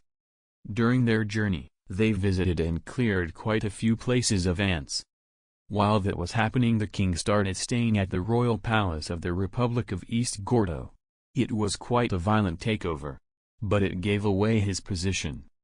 Netero, Ashton and the other two were currently heading to meet up with the rest of the group, preparing to hunt down the remaining ants. Gon and Killua were also in that group. Having proven themselves against Knuckle and Shoot, Morel's disciples, Gon and Killua were currently waiting together with the rest. Upon seeing Ashton, Killua's eyes widened a bit, probably wondering what had happened in that forest. He was also worried about Gon doing something stupid. He could guess that Ashton left Kite to die. He wasn't stupid enough to believe otherwise. Neither was Gon. As his eyes flared with anger when seeing Ashton, the scientist looked around their group for a bit, until his eyes settled on Gon. His face gained a cold smile. That smile seemed to tip the young hunter over the edge, as he charged Ashton screaming. "You bastard!" The one being attacked just smiled. This time it was filled with actual happiness, as if he was having fun watching the child break down in front of him. "Gon, stop!" screamed Killua, trying desperately to save his friend. Thankfully for him, Knuckle tackled Gon to the ground before he got too close. "What are you doing, idiot?" From his perspective, Gon was just attacking the people they were meeting up with. His master was also in that group. Of course, he was going to interfere. Gon stretched his hand forward towards Ashton, as if he was trying to strangle him. He killed Kite. The smile of the man in question only widened when seeing the formerly naive child squirm around trying to kill him. "Who killed what kid?" asked Ashton, trying to further enrage the child. "Kite. Why didn't you help him?" Gon was screaming his lungs out while Ashton was on the verge of laughing on the ground. "What? Kid, I don't know who stole your kite, but I have nothing to do with any of that." At this point, the calm and collected Killua also started clenching his fist. Knuckle also got off from Gon, who remained on the ground as his eyes started tearing up. Gon started beating his fist into the ground. Neither he nor Killua could realize this at all, but Ashton was giving Gon a good life lesson. Don't trust strangers, it doesn't matter if they know the people around you. That he should always pay attention to foxes as they cannot hide their tail. Quite a few things can be learned from an experience such as this. But to the old scientist, it just helped to build character. He didn't need to antagonize himself to this point. He did it to prove his point. The innocent one's fall the furthest was a casual observation of his. He wanted to see if he could apply it to someone other than himself. Gon's trusting nature made this much more hurtful in the end. But the young hunter also blamed his best friend Killua for running away. So it could be said that his view of the world was quite skewed from the beginning. But Ashton had no way of knowing this. In his mind, Gon was just an innocent child. Killua was angry. But he knew that he couldn't fight Ashton. Still, he decided to respond to him. Kite was the name of the 2-star hunter that was part of our group. That was all he could get out through his clenched teeth. Ashton suddenly gained a look of understanding. "Oh, I see. But I didn't kill him. That strong ant did it." Gon immediately perked up at Ashton's words. "You could have helped him." "I could have, but I didn't. I wasn't obligated to keep him safe. He was a hunter, he knew what he was getting into when signing up for this mission." A technically correct response. But it wasn't pleasing to hear. Especially to the grieving Gon and Killua. Both had different ways of showing their displeasure. Gon beating his fist into the ground harder and Killua digging his nails into his own palms. At this point, everyone was rather saddened by the way things went. Almost everyone was giving Ashton the stink eye. Netero being the only one trying to mediate the situation. "Let's calm down a bit. There is nothing we can do about that now. We need to deal with the ants before they become a bigger problem." His strategy was to change the subject. And it didn't really calm down Gon and Killua, but it did bring Gon back to reality. _POV Ashton _ Netero looked at me a bit. Probably waiting for me to take charge of the operation. He's always been like this, throwing his work onto me whenever possible. But I am the only person that knows the abilities of the Royal Guards. So I guess I can't really help it in this situation. Well, right now the only thing we know is their location. They didn't really bother keeping it secret, Smokey said whilst pondering what to do. I know enough about the Royal Guards, the stronger ants that hung around the king. I felt the need to add this. The only thing that I need to make preparations for is the king. I don't care about the 3 idiots escaping. I already studied them enough. I also don't care about fighting them. I slowly explained the abilities of each royal guard. They were quite appreciated. Although I didn't have as much on Yuppie and Little Poof, they didn't get to develop as many abilities as Pedo while I was with them. Me giving away vital information didn't seem to raise anyone's opinion of me in any way. It seems I didn't make the best first impression on them. Oh, what am I to do? Glasses was the one to take notes about the information I just gave them. He seems to want to be the one that plans the actual attack. Which I don't mind. I think his Hatsu will be vital for any operation. So it's better for him to come up with something. I also don't really care about this group. I'd probably end up using all of them as disposable pawns. With the exception of Gon, Killua, and Netero. I won't kill Killua because I had a decent relationship with Zig. And Gon is still interesting to me. As for Netero, well, he's strong enough to defeat the guards quite easily. And I really don't feel like killing him. He is still my only acquaintance. Maybe friend if I stretch the definition of it. Just as I was about to leave, Smokey said something that caught my interest. "Gon. I still have some doubts about you joining this mission. I feel like I want to see this _POV Ashton_. My look of interest must have caught Netero's attention. Because he also started observing the situation by my side. Probably trying to find out what was so interesting to me. Smokey might have hesitated to do this, especially since Gon is still grieving. But he probably realizes that he would become a liability if he goes to fight the ants with tears in his eyes. Killua seemed a bit mad at Smokey. I think he's a bit too protective of his friend. It's not a horribly bad thing. But it won't do either of them well in the future. Wait. Gon is still affected by my Hatsu. He can't use Nen for now, said the guy that looks like a biker. Knuckle was his name. And just like that, my interest was completely gone. I was hoping to see what Gon will do under these circumstances. But I guess I'll have to wait to see the test. Netero also lost interest and just shrugged a bit. We both just left, keeping a poker face to not let others see our immense disappointment. "Why didn't you tell me before?" said Smokey in the distance, as he started reprimanding his student. After a bit of walking, Netero got a serious look on his face. "Ashton, I need you to do me a favor." Well, that's intriguing, especially coming from the man that already owes me a favor. but I should at least hear him out. "What do you want this time?" was enough for him to start talking again. "I need to prepare for my next fight. I know you want to keep the king alive, but from testimonies and video footage we can see that it won't really be possible." He stopped for a moment to look me in the eyes.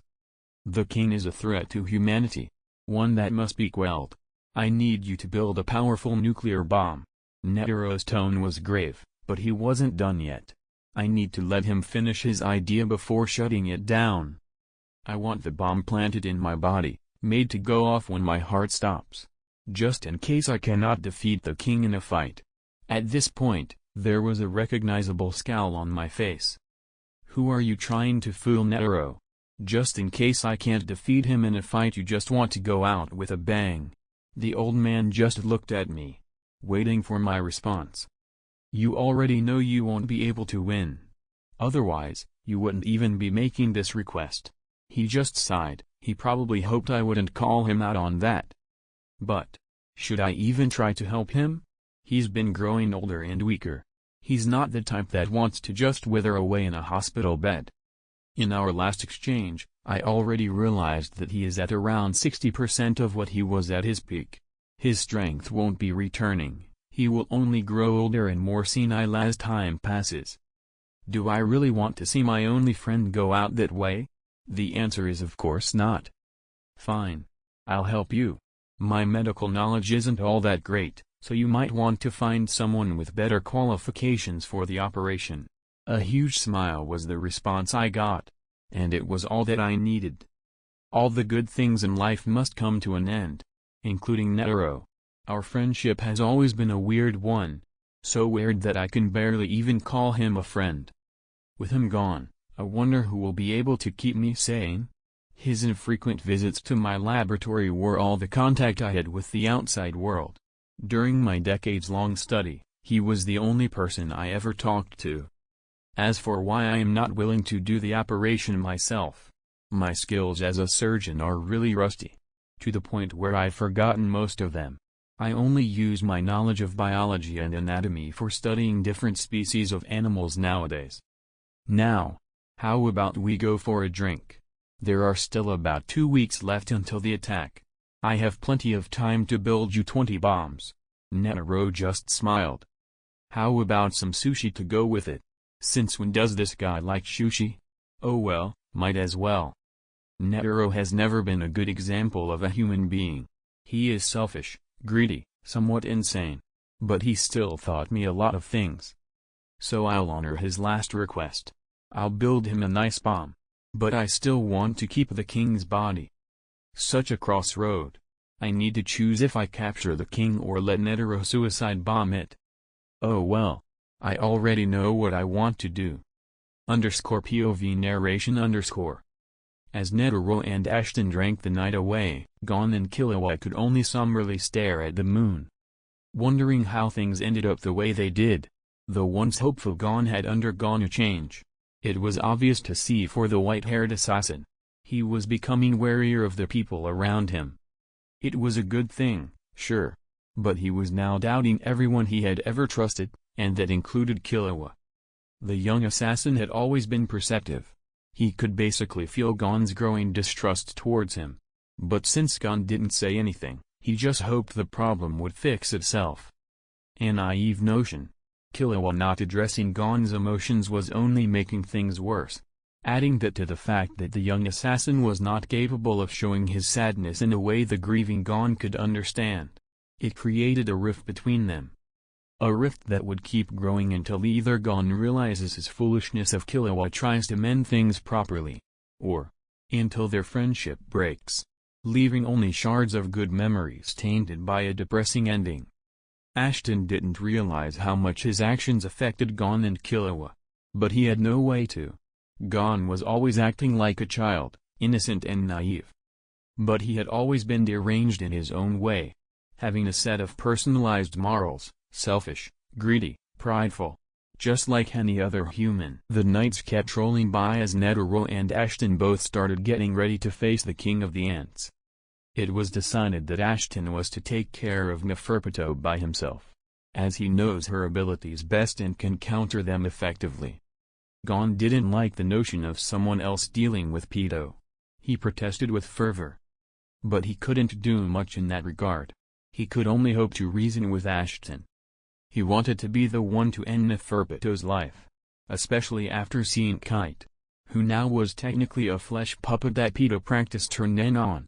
Technically, Ashton encouraged her to use Kite's body too, saying that she should practice her control on a proper puppet. Morel and Nav managed to retrieve his body while Netero was confronting Ashton. They left the nest earlier than Ashton and Netero, but were still nearby when it got blown up by Ashton. The only reason the two of them didn't get caught up in the blast of the explosion was that Nav acted quickly and pulled the two of them into his dimension. Kite was currently attacking everyone that got near him. Much like Pedo, he was only docile when faced with Ashton. The group was still very skeptical of Ashton. But, at this point, he was needed. And he had already provided valuable information about their opponents. Gon was still not tested by Morel. He will be a day before the actual attack on the palace. Until then his role in the attack will not be planned properly. He will remain on standby for a while. His Nen still hasn't returned to him. Although, at this point, there is no one better to replace him on such short notice. Nav and Morel both started to scout the region. Nav infiltrating the castle itself with his Hatsu and Morel attacking nearby gatherings if Chimera ants before they reunited with their king. It was a task that needed to be done, although it tired the two quite a bit. Morel's students, Knuckle and Shoot, were assisting him. They couldn't afford to waste any time. The more ants gathered around the king, the more dangerous the mission would become. As for Netero and Ashton, Netero started preparing himself mentally for his last fight, while Ashton started preparing the explosive device that was to be planted in the old man's chest. Ashton was quick in creating the schematics for his new little project. Building the miniature nuke fell on the hands of some other people. But he did get to check it for any problems before the operation started. As for whether or not he made it strong enough to be able to kill the king, that isn't relevant to Netero. He knows that even if the king somehow escapes from the bomb, he wasn't escaping from the curious hands of the old scientist. _p.o.v. Netero_. My last battle. To think that even after all these years I am still afraid of my own demise. Truth is, Ashton is the only reason I've managed to live for so long. He saved my life during the expedition. He is also the only reason those wastelands didn't drive me insane. I shudder to think that he called these lands home for such a long time. Even he doesn't realize how long he's lived there. It must have been centuries at least. The expeditions of humanity only happened in the last few centuries. He said that he spent a lot of time there before the expeditions ever happened. And he still wants to return. I also know he wants to stop all humans from ever stepping foot in his home, regardless of means. Despite his age, when he arrived on human lands he was highly impressionable, which led him down the wrong paths in life. He knew everything about the Dark Continent, yet he knew little about human emotions. He didn't realize how brutal or kind could be at first. After he did so, his desire to bring ruin to humanity showed itself. It made me wonder if it appears due to these discoveries, or if he always had it. It was hard to say. As impressionable as he used to be, he was never open about anything. I only found out more about him after spending a century befriending him. He never aged a single day. I could feel a bit of jealousy welling up within me. Thinking about someone's immortality whilst preparing for death isn't a good idea. Jealousy is unbecoming of such an old man. Although, if I was to say that in front of Ashton he'd laugh in my face. He never allows me to call myself old while in his presence, although he calls me that all the time. I think he just doesn't want me to sound wise in his presence. Really, what a despicable being.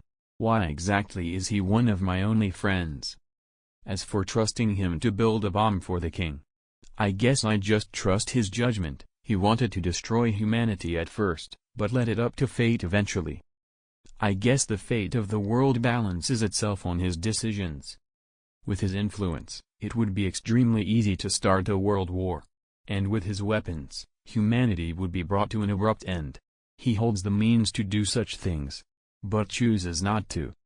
He just keeps improving the weapons of war, letting humanity decide what to do with them. I wonder how this operation will go with his interference. He definitely won't follow any plan. _POV Ashton_. Well, at least Netero's operation went well. One might think that I would be sad about his impending demise. But it's not like he had much time left anyway. He had always been a strange person. But he would have lived for a few more years at most. Only that by the end of his life he would have been pitifully weak and a disgrace to his previous great self. Even now, he is very far from his peak. But at least he doesn't want to wait and grow even weaker. I wonder how he will fare against the king. I really want to see their fight, but I also want to discipline the royal guards. They did leave me behind, which is understandable. They deemed me a threat since day one. I got sidetracked for 1 second and Pito must have taken the chance to leave with her brothers and her new leader.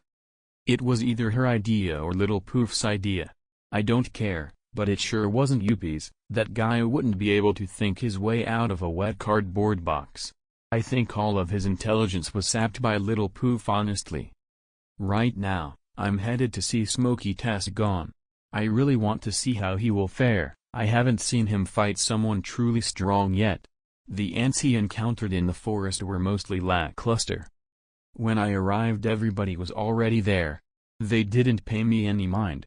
I guess they still didn't get over their first impression of me.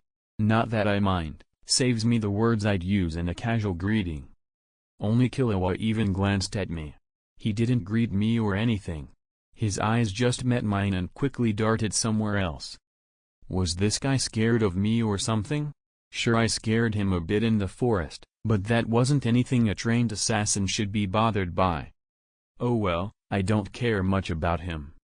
I can just ignore the fact that they exist and watch the show. Smokey seems to be taking his shirt off, a bit barbaric. I wonder if they are going to spar or something. Should I hit you with all of my strength? Asked Gon. So it's the type of test, fitting I guess. Smokey isn't even an enhancer, but his body should still be tough enough to take the punch of a 12-year-old. At least in theory. Give it all you've got. This test determines your participation in the mission. Imagine the one that did that to Kite in front of you, said Smokey, as he flexed his abdomen and prepared for the hit. Gon got this really serious look on his face. Somewhat dark even. I guess he takes his participation seriously.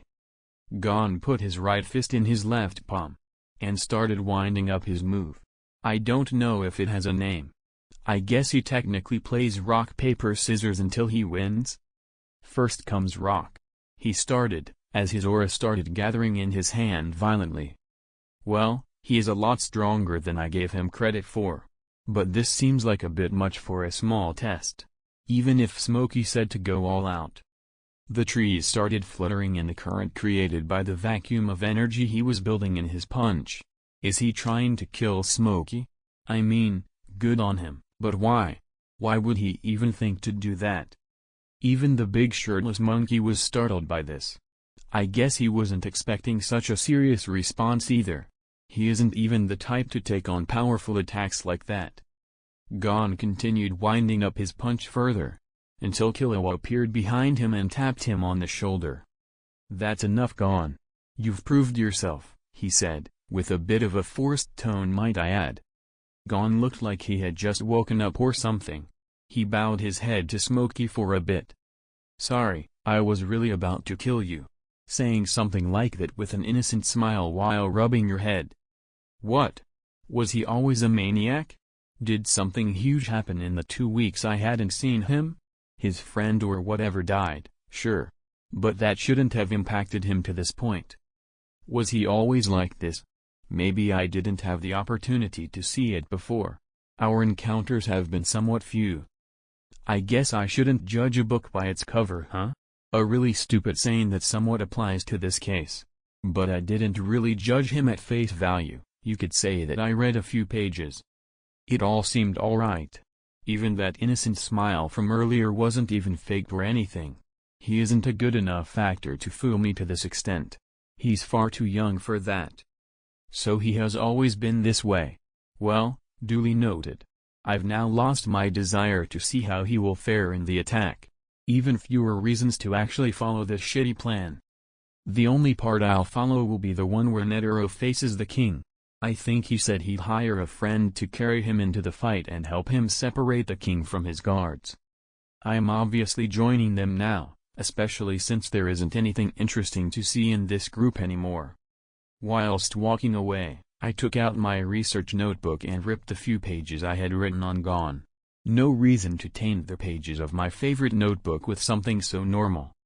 Maybe his morals might be his own, but they don't interest me in the slightest. I only wanted to see if he was one of the few pure people left in this world. I usually don't count children in that category, but since he's a hunter I made an exception.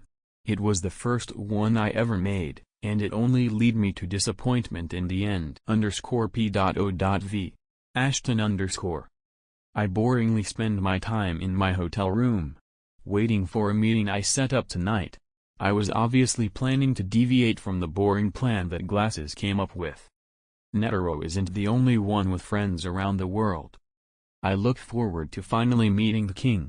The only notable thing to happen since Gon's test is him coming to me and asking to fight Pito. I did everything I could to not laugh in his face. But I didn't succeed in the end. Pito would likely rip him apart in seconds. Although, his aura does seem strange lately. Maybe he has something up his sleeve? You never know it with these Nen users. I am still quite mad at how disappointing he turned out to be. He is similar to his father in that sense. I think they are both similar in morals. I no longer have any interest in Gon, but I'm still a bit curious about what Jane is up to. One of the first human I ever met. Don Freaks. A person that I could only describe as strange. I only saw him once. He was writing a book on the Dark Continent about 300 years ago by the things I was able to find. He titled it Journey to the Lost Continent. It was supposed to have an East and West edition. And he wanted it to show the rest of humanity just how big the world actually is. I don't think he ever managed to finish the last one, but he left the first one with me, asking me to look after it for him. I never saw him again after that day. I left it in my dimension for a long time until I reached human civilization. I eventually remembered about it at some point. I was a bit stumped. I didn't want to destroy them. I didn't really know Don. But my home seemed to accept him just like it accepted me. So I thought of him as a part of the continent. In the end, I decided to make some copies and just randomly drop them in libraries across the world. They weren't donated or anything, just left on a shelf to gather dust. Figured that if someone were to find it they'd think of it as a fairy tale or something. And I was right, for the most part. Until a few governments found out about it and managed to get their hands on all the copies that were made. Well, most of them anyway. Jing somehow managed to get his hands on one of them when he was younger. It got him fascinated in the Dark Continent and adventure in general. It also probably had to do with the fact that he shares the same name as the author, a Freaks. I observed him for a few months. Until I got bored with him, I never actually spoke to him. Never felt the need. It's a bit sad that the Dark Continent can no longer accept humans. I hope I will be able to quell their anger at some point. But I need to see the fate of humanity first. It's something I am curious about after all. I want to see if they will end each other or if something else will do it for them. Maybe the ants are actually that big of a threat? Would they be able to end the world? I guess I'll find out soon. If the king manages to survive the little present I made for him, then he might actually be able to kill off humanity. Well, time sure passes quickly when you're lost in thought. I really need to head off and meet up with my friends. So I did just that, got up from my bed, got rid of my pajamas and put on my regular suit. I always hold around 3 in my dimensional space. Just to be sure. I also pulled my white coat over it. Wearing these clothes always makes me feel nice. Being classy and presentable at all times is very important to me. I also find wearing a suit extremely comfortable, especially when I have matching shoes. Well, enough about my wardrobe. Walking out of my hotel, barely anyone seemed to be glancing my way. I only received a few glances from random women in the lobby. I don't even bother returning glances like that. But one of them is the person I'm supposed to meet. They are to take me to my little meetup. Looking her way, I could recognize her almost instantly. A short young woman with a petite build, pink messy hair tied into an updo, and blue eyes. She was also wearing some black jeans and a jacket. I soon started walking towards her. I wouldn't make a lady wait now, would I? _p.o.v. Maki Komasin_. There he is.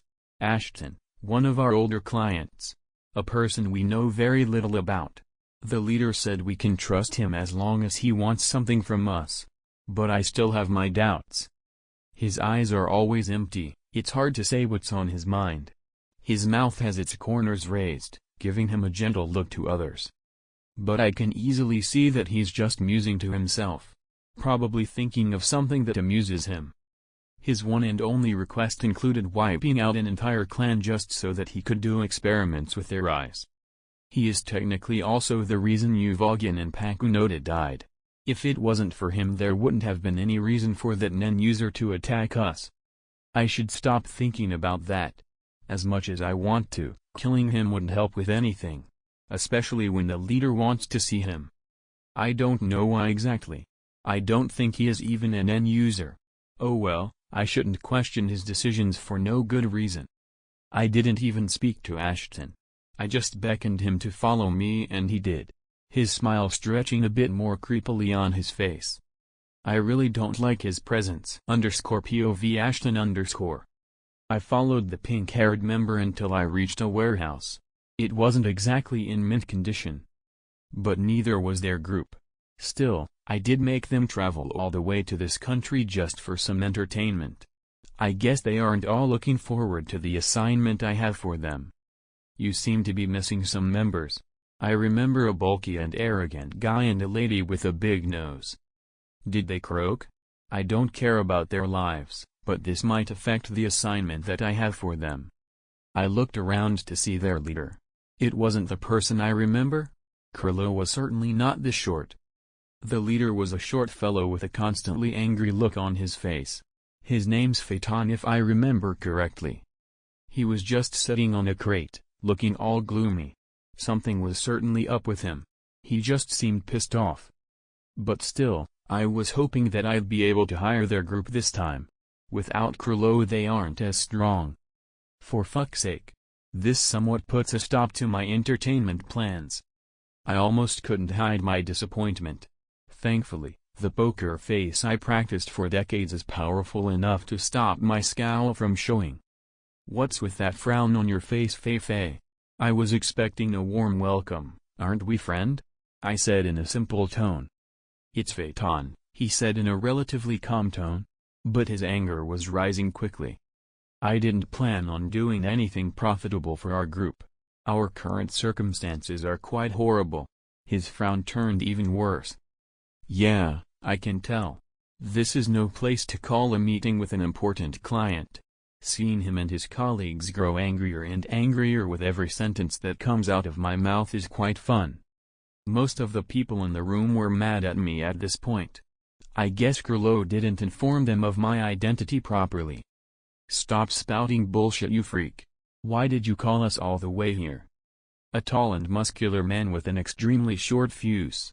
I can't really remember his name. I think he was the guy that could wind up his fist. Oh well, a boorish individual. Phaeton isn't much better. The only reason I know his name is because he's the one that delivered the eyes of the Kurta clan to me. Well, he doesn't really know much about me. I only needed a few pairs of them for my experiment. It was quite a fun one too. I think the Phantom Troops sold the rest to collectors or something like that. Calm down, Fister. I had a little assignment for all of you. But it seems you won't be able to pull through. 2 of your stronger members are missing. I didn't want to just annoy them by calling them here for no reason. But I really doubt they'd win against Peto as they are now. If the aggressive big guy and their actual boss were here, things would have been different. My whole plan was me making strong Nen users kill pedo for fun, since doing it myself would be quite barbaric. I don't like breaking my toys with my own two hands after all. Well, we also came here for a reason. Phaeton finally spoke up. I guess they also have a motive for meeting me, huh? I wonder what that is. It's because of you. You hired us to kill off the Kurta clan, and now one of theirs has come to us for revenge. He's killed two of us and cursed our leader. He was basically radiating murderous intent. So was everyone else. Well, except the little girl wearing a kimono. She just looked emotionless. POV narration _ Now. There seems to be some misunderstanding here. I am not responsible for any of that. Ashton's response was calm. Too calm. It somewhat confused the Phantom Troop members. But they didn't think a random mad researcher would be able to defeat any of them. He didn't look like a fighter. Everything, from his well-kept hair, his clean and ironed suit to the pure white coat, it made him look like an intelligent man, not a strong one. Most of the troop members knew better than to judge him by his looks. But he also didn't seem to be a Nen user. At least his aura didn't flare up in the slightest against their combined murderous intent. They also didn't have many interactions with him, the only one being the time he hired them to bring him the eyes. They only knew that he was very influential from Killua. Overall, his reaction was beyond strange to them. Don't joke around with us. You will either help us find an exorcist or you will die here, Phaeton said angrily. But, deep down, his anger was already subsiding, as he suddenly remembered something Killua had told him quite a few years back. Whatever you do, never attack that scientist. It was when he was delivering the eyes to him. He didn't think much of it at the time. It was just his boss telling him not to kill their client. But now, he realized that Killua knew something. As Ashton didn't respond to his taunt, he just looked at him, his right hand slowly reaching up to his head and shuffling his hair. His eyes turned to a dangerous scarlet hue. A crazed smile appeared on his face, as a faint whisper passed his lips. I wasn't expecting this type of entertainment. Only Phaeton and a few others could hear it. But they all saw his expression change, as well as his eyes. They could easily recognize the scarlet eyes. All of them knew how they looked. But now they saw them on someone that wasn't from the Kurta clan. As the corners of his lips reached their maximum height, he spread his N in the warehouse. Every member of the troop realized they had made a mistake when they felt it. The amount of pressure it exuded cracked all of the windows in the district, as his N spread wide enough to cover quite a bit of land. The walls of the warehouse were shaking as if scared by this sudden aura spike. The members of the troop were all on the ground. Not one of them could even look in Ashton's direction. Phaeton now could see why Killua had warned him that day. It was for his own safety. This wasn't just a random mad scientist. This was an extremely dangerous individual. One that he just provoked verbally. His short-sighted action might have gotten them all killed. _POV narration _ Ashton looked around as his N retreated into his body. The scientist seemed quite angry with the situation. All of the troop members were on the ground, either in pain or knocked out. The only reason he hadn't killed them already was due to his relationship with their previous leader. They weren't friends by any means, but Killua learned how to use Nen from Ashton. It made Ashton somewhat reluctant to kill his students' friends, although he had all the rights to. The light in his eyes slowly subsided as his crazed smile returned to its original cold smirk. The scarlet eyes. An experiment that Ashton attempted on both his own body and several animals. It was a success. He now had the eyes of a Kurta clan member. Of course, it wasn't as easy as just popping them in his eye sockets. Quite a few genetic modifications were in order to achieve these results. His interest was attracted to the strange change in the aura that happened to the people of the Kurta clan whenever their eyes turned scarlet. As for how he found out about this strange fact, it was pure luck. He passed by their clan and immediately realized the change. It got him intrigued. But he couldn't experiment with live subjects and he didn't want to be the one to gather them. So he managed to get in contact with an old acquaintance, who also happened to be the leader of a thief band. He figured that they were already thieves, so they didn't lose all that much reputation. The eyes also turned out to be extremely expensive on the black market, something that further influenced the troop's choice to kill the entire clan and collect all of their eyes. Ashton only needed around 10 pairs to do his experiments leisurely, and that's all he told them to get. He paid them a huge amount. But money is never an issue when most governments around the world fund your laboratory. It seems that the money they were getting for a few pairs made them get greedy. Killua was smarter than to not deliver the eyes to his old teacher. He would have extorted more money out of just about anyone else. But Ashton was basically a danger zone to Killua. Being in close proximity to him was extremely dangerous in the eyes of the student. But the rest of the Phantom Troop had no way of knowing such things, as Killua didn't want them to get involved further with this man. Them choosing to accept a request of his was outside his expectations. Even worse, they were the ones that chose to exterminate the entire clan and steal all of their eyes. And yet, they blamed Ashton for this revenge-driven survivor attacking and dealing this much damage to their group. Suffice it to say, the old scientist was quite livid. _POV Ashton _ To think they have the gall to threaten me. Did Crawley not tell them who I was when they were working for me? That's the only way they'd be this disrespectful to me. But they are young, so it's excusable. I'll just judge their murderous intent as a misunderstanding. Only this time, if they so much as look at me the wrong way again, I will be throwing them in an active volcano. It's been a while since I've done that to somebody. I think it was to discover how quickly a human sinks in lava. It's not like I couldn't have read it in a book. But that person annoyed me greatly. And watching him suffer for a few seconds made me happy. I believe you people have some problems. Maybe you've made a misunderstanding of sorts? My calm response was a drastic contrast to my angry outburst. Feifei, the pink-haired girl, the little girl wearing a kimono and the guy with the katana were the only ones still awake. The others were knocked out by my N. While my scarlet eyes are active, I become a specialist. And as a specialist, I can infuse my N with a special effect that dominates the minds of those around me. I can either break someone mentally or just make them pass out. It does have something to do with one Hatsu I created as a specialist. I apologize on behalf of the Phantom Troop. Seeing such a short man bow in front of me feels weird. But at least he's learned his lesson. What happened to Crawley? He wouldn't have done something this stupid. My tone returned to its controlled coldness, as I carefully suppressed any residing anger. Attempts on my life weren't exactly uncommon. I may not be a public figure, but governments know of my existence. Just about all of my supporters tried sending assassins after me before giving up and starting to pay me. Some still tried to discreetly get rid of me, probably to save some face. I guess they were quite unsuccessful. I am still alive and well. Can't say the same about the people they sent after me.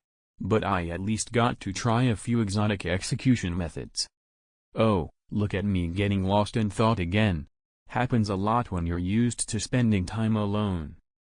The short man in front of me had been talking for a while now. Hey, can you shorten the story? I don't have all night. I don't want to admit that I wasn't listening to him. He just nodded. A survivor of the Kurta clan killed one of us and cursed our leader Killua. He's not able to communicate with us and he also can't use Nen. Oh, so that was it. I guess I can help my shitty student. Do you guys have his number or something? I asked the four that were still awake. Are you willing to help our leader after today? Asked the surprised Fei. Of course, I'll help that ungrateful idiot. Sure, just give me his number. The katana guy handed me his phone. The contact was listed on the screen. I didn't use his phone to call Killua. I don't know how the condition applies. I will just use my own. So I took it out and put his number in. I can't believe he changed numbers too. He really doesn't like me a lot, huh? The phone rang for around a minute. When he picked up, I was just greeted by silence. I waited for a bit. But it seems he wanted me to start the conversation. Well, I can sure do that.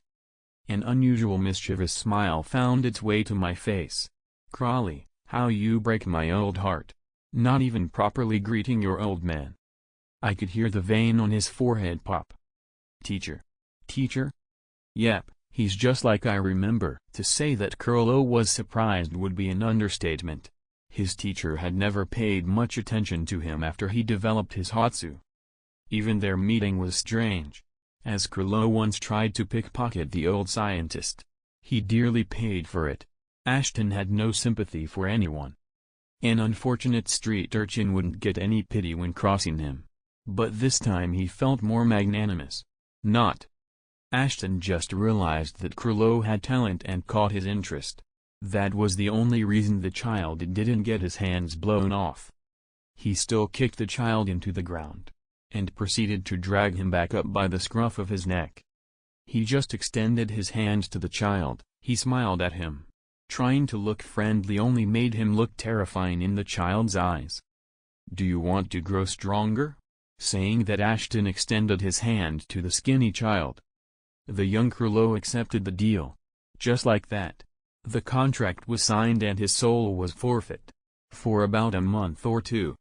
The old scientist didn't even speak much to the child. He only put some effort into teaching him how to use Nen. He was always cold on the surface. And the child didn't know how to read the strange man that had basically abducted him. But the physical training was more than grueling. It was inhumane to put a child through such hardships. He was repeatedly beaten into the ground to the point of despair. Thrown in a beast-infested forest with nothing but the clothes on his back and told to survive a week. The training made up for its meager duration with great intensity. By the end of it, Killua was a lot stronger than most adults. After the month he spent training under Ashton, he developed his Hatsu skill hunter. His ability was fine-tuned by the old scientist. After a few days of exploring this new Nen ability, the scientist slowly lost interest, and sent the child back to his city. Killua was left quite traumatized by the experience. But the experience strengthened him greatly, both physically and mentally. He slowly turned much colder, his actions became more calculated. The training with Ashton was not long enough to become hard-coded into the child's mind. But his cold temperament and the lessons he thought were long-lasting. He was very surprised when Ashton called him to give his group a mission. But he didn't think too much of it, only hoping that the troop wouldn't have any more deals with the scientist. To hear him call now was completely unexpected. No one had his number beside the members of the troop. And he had complete trust in them. But it seems they ended up meeting with his old teacher. He can only hope nothing bad happened to them. Why are you contacting me now? Said the confused and somewhat concerned Killua. What was that, kid? Show some respect. The members of the troop that weren't currently out were looking surprised at the exchange. They didn't realize that their leader had such a deep relationship with the strange and domineering figure in front of them. Of course, if Killua was to hear their thoughts, he would be crying. Deep relationship, sure, as if that man is capable of empathy. Teacher, please tell me why you have called? He asked again, this time with a more polite tone. Oh yeah. I met up with some of your friends. They're all crying and wailing about you getting cursed or something. Yes. I did get cursed recently. But you still didn't tell me why you're calling me. The last part was obviously left unsaid. When his teacher started rambling, it was better to let him. Interrupting him would be quite bad. He really disliked being interrupted. So I figured I should help out my beloved student. The scientist's sarcasm was extremely obvious. I will call up some favors with a few people and get you in contact with an exorcist. Give me your location. _POV Ashton_. Now, I did say that I'll call up a few people. But I just wanted the matter to sound more complicated than it actually is. All I need to do is call one person and everything will be resolved. But making the issue sound more complicated will make him feel like he owes me more. A simple transaction like this is enough to make someone feel indebted if played out correctly. Killua's friends seemed extremely surprised at how easily their issue was solved. It went from a horrifying death to a joyous occasion quite quickly. But now they owe me a favor. And that is never a good thing. But they are young, they probably can't understand just how much they will need to do to repay my favor. I can't really use them against Pito now. They aren't strong enough, at least I don't believe so. And the exorcist will take a while to get to Killua. By the time that is done the ants will already be purged from the human part of the world. I'm sure their species is still present somewhere in the Dark Continent. But I doubt there are too many of them. I don't remember running into them at all during my stay there. Unless they are a calamity. Well, I believe our business is concluded. I'll contact you all if I ever need anything. My last sentence seemed to wake them up to the reality of the situation. They didn't bother seeing me out. Not very polite, but I can't blame them at all. I did scare them a bit. Although it was their fault completely. Now I need to get back to my hotel room. I still have some things I want to do before the attack. Like taking a good look at the Queen's body. Oh, and I also need to look for another way to entertain myself during the fight. Oh well, I hope the royal guards will be able to quell my boredom until the king is done with Netero. Or until Netero kills the king. Same difference. _POV Maki_. What was that? Were we really all overpowered by the end of a single person? It felt dreadful, almost as if he was crushing my mind with his presence. I don't know how far his end reached. But I could hear the car alarms ringing in the distance. It clearly affected the city a bit. I turned on the radio he had on one of the crates and tuned into a local broadcast. The others were laying the knocked-out members on mats. It seems our city has been hit by a powerful earthquake. A lot of the city infrastructure has been damaged. No deaths have been reported as of now. But there are quite a few injuries. I could hear an audible gulp from Nobunaga. And the sweat on Phaeton's brow was more evident now. Kaito also seemed shocked by this turn of events. But he didn't react much outwardly. How exactly does one reach that level? He looked young too. But it seems that he's actually our leader's teacher. I remember when Killua went missing for a few weeks, or was it around 2 months? I can't remember correctly. We were all still children, all we had was each other at the time. All of us panicked at the time. We didn't know where he was or what was happening to him. We were extremely relieved when he reappeared. Although he had changed a bit, gained a few more scars and became a lot stronger. Thanks to him, we were able to protect ourselves better. He also taught the rest of us how to use Nen. It was a strange experience, it left all of us with questions.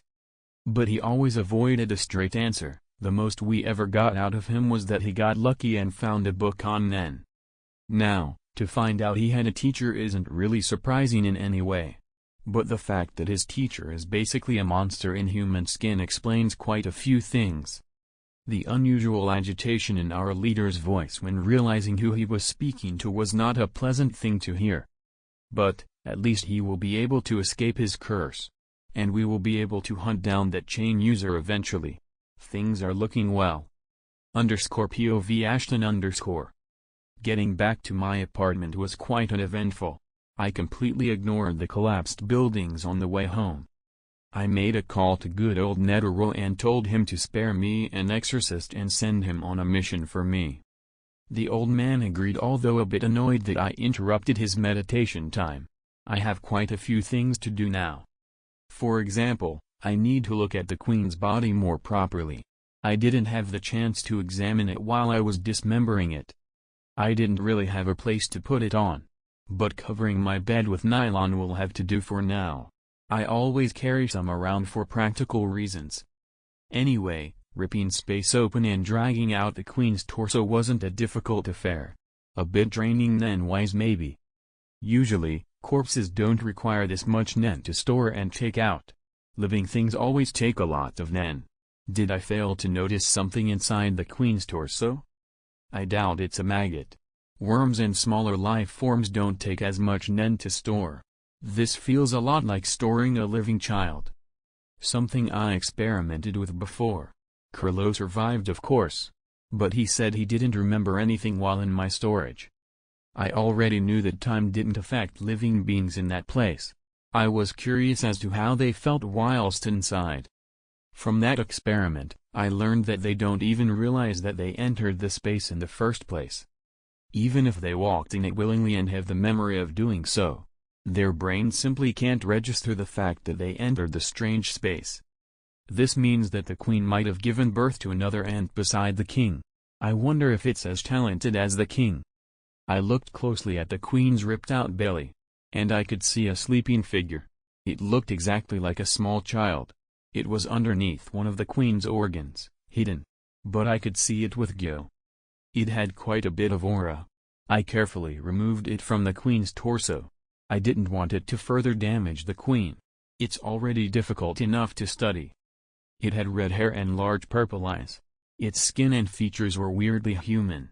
Well, there was also the rat tail, but it wasn't all that major a mutation. If I didn't know any better, I'd say the queen ate a baby at the end of her life and didn't get to digest it properly. The small ant seemed to wake up after I removed it from the queen. It started crying. It was extremely human-like. Like a newborn child.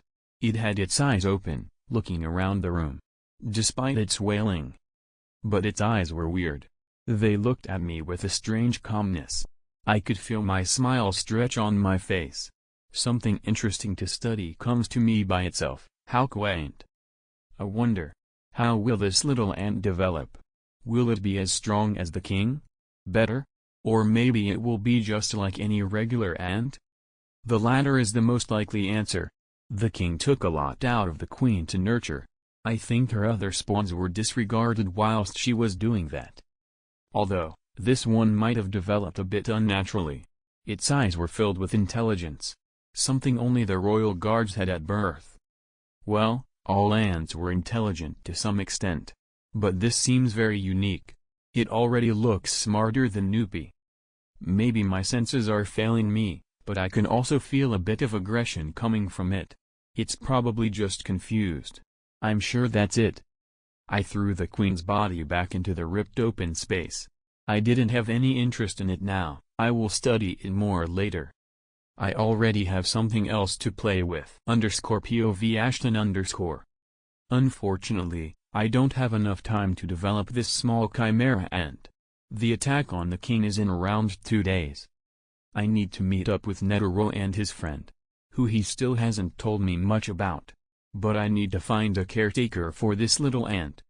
I can't have it running around and meeting random people. Who knows how they will influence it. I could also just throw it back into the rift in space. But that would mean that I will have to wait even more for it to grow up. And I don't really feel like it. So I decided to bother Netero once more, who told me not to call him again and to tell Smokey and Glasses about my discovery. Apparently, they took some ants with them that didn't want to fight and they were all living together in a villa. Oh well, I'm not one to complain. This is rather convenient. Strange how much the two of them managed to do after running away from me. Did I spend more time than I realized in that stalemate with Netero? That might be it. Otherwise, this wouldn't have been possible. And we do have the habit of getting lost in fights. It doesn't matter anyway. All 3 of the royal guards could have fought against Smokey and Glasses. If they weren't disobedient rats, that is. I ended up calling Smokey with the number Netero gave me. Smokey. It's been a while. Remember the body of the ant queen I took with me? I explained the situation to him before he even had the time to respond to my greeting. Why are you calling in the middle of the night? That was all the response I got. I guess Smokey is a bit tired. I don't care though. Just tell me where the damned villa is, I said, my patience somewhat disappearing as my tone became threatening. After that, he told me the location and, presumably, went back to sleep. He did sound like a wreck. I guess the hunters are all somewhat stressed out. I didn't even realize that it was midnight in my excitement. I really need to temper it properly. Time spent by myself certainly doesn't help with my lack of social awareness. I now need to make my way to a villa in the middle of a random forest. Great, I put the little ant back into the rift and started leaving the hotel again. I took a cab to the beginning of the forest road and left it. The driver was really tense by the end of the drive. I guess it is a bit shady. I may look harmless, but my musing can sometimes look creepy from the outside. The fact that we were driving in the middle of nowhere didn't help in any way. He looked like he was sweating bullets when I told him where to stop. After I left the car I could hear his sigh of relief as he sped away almost instantly. I still had quite a bit of walking to do. But I don't plan on spending all night here. So I just used Ken, surrounding my body in aura, creating a powerful armor. It protected me greatly due to the amount of Nen I possess. I quickly started blasting myself forward by exploding the ground underneath my feet. The first explosion sent me flying upwards into the air. I spun around a bit in midair, facing the direction the villa is in, and propelled myself forward with great speed. As for how I did that, my clothes are imbued with enough of my parasitic explosion to the point where I can call myself a human nuke. But detonating myself like that would be quite dangerous.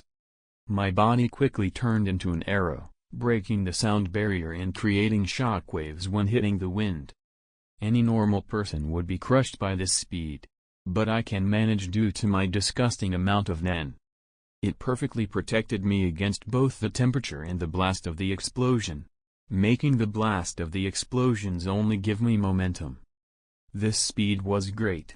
Even greater than Netero's Hatsu. I never use it fully in battle. It is almost impossible to properly maneuver in a fight.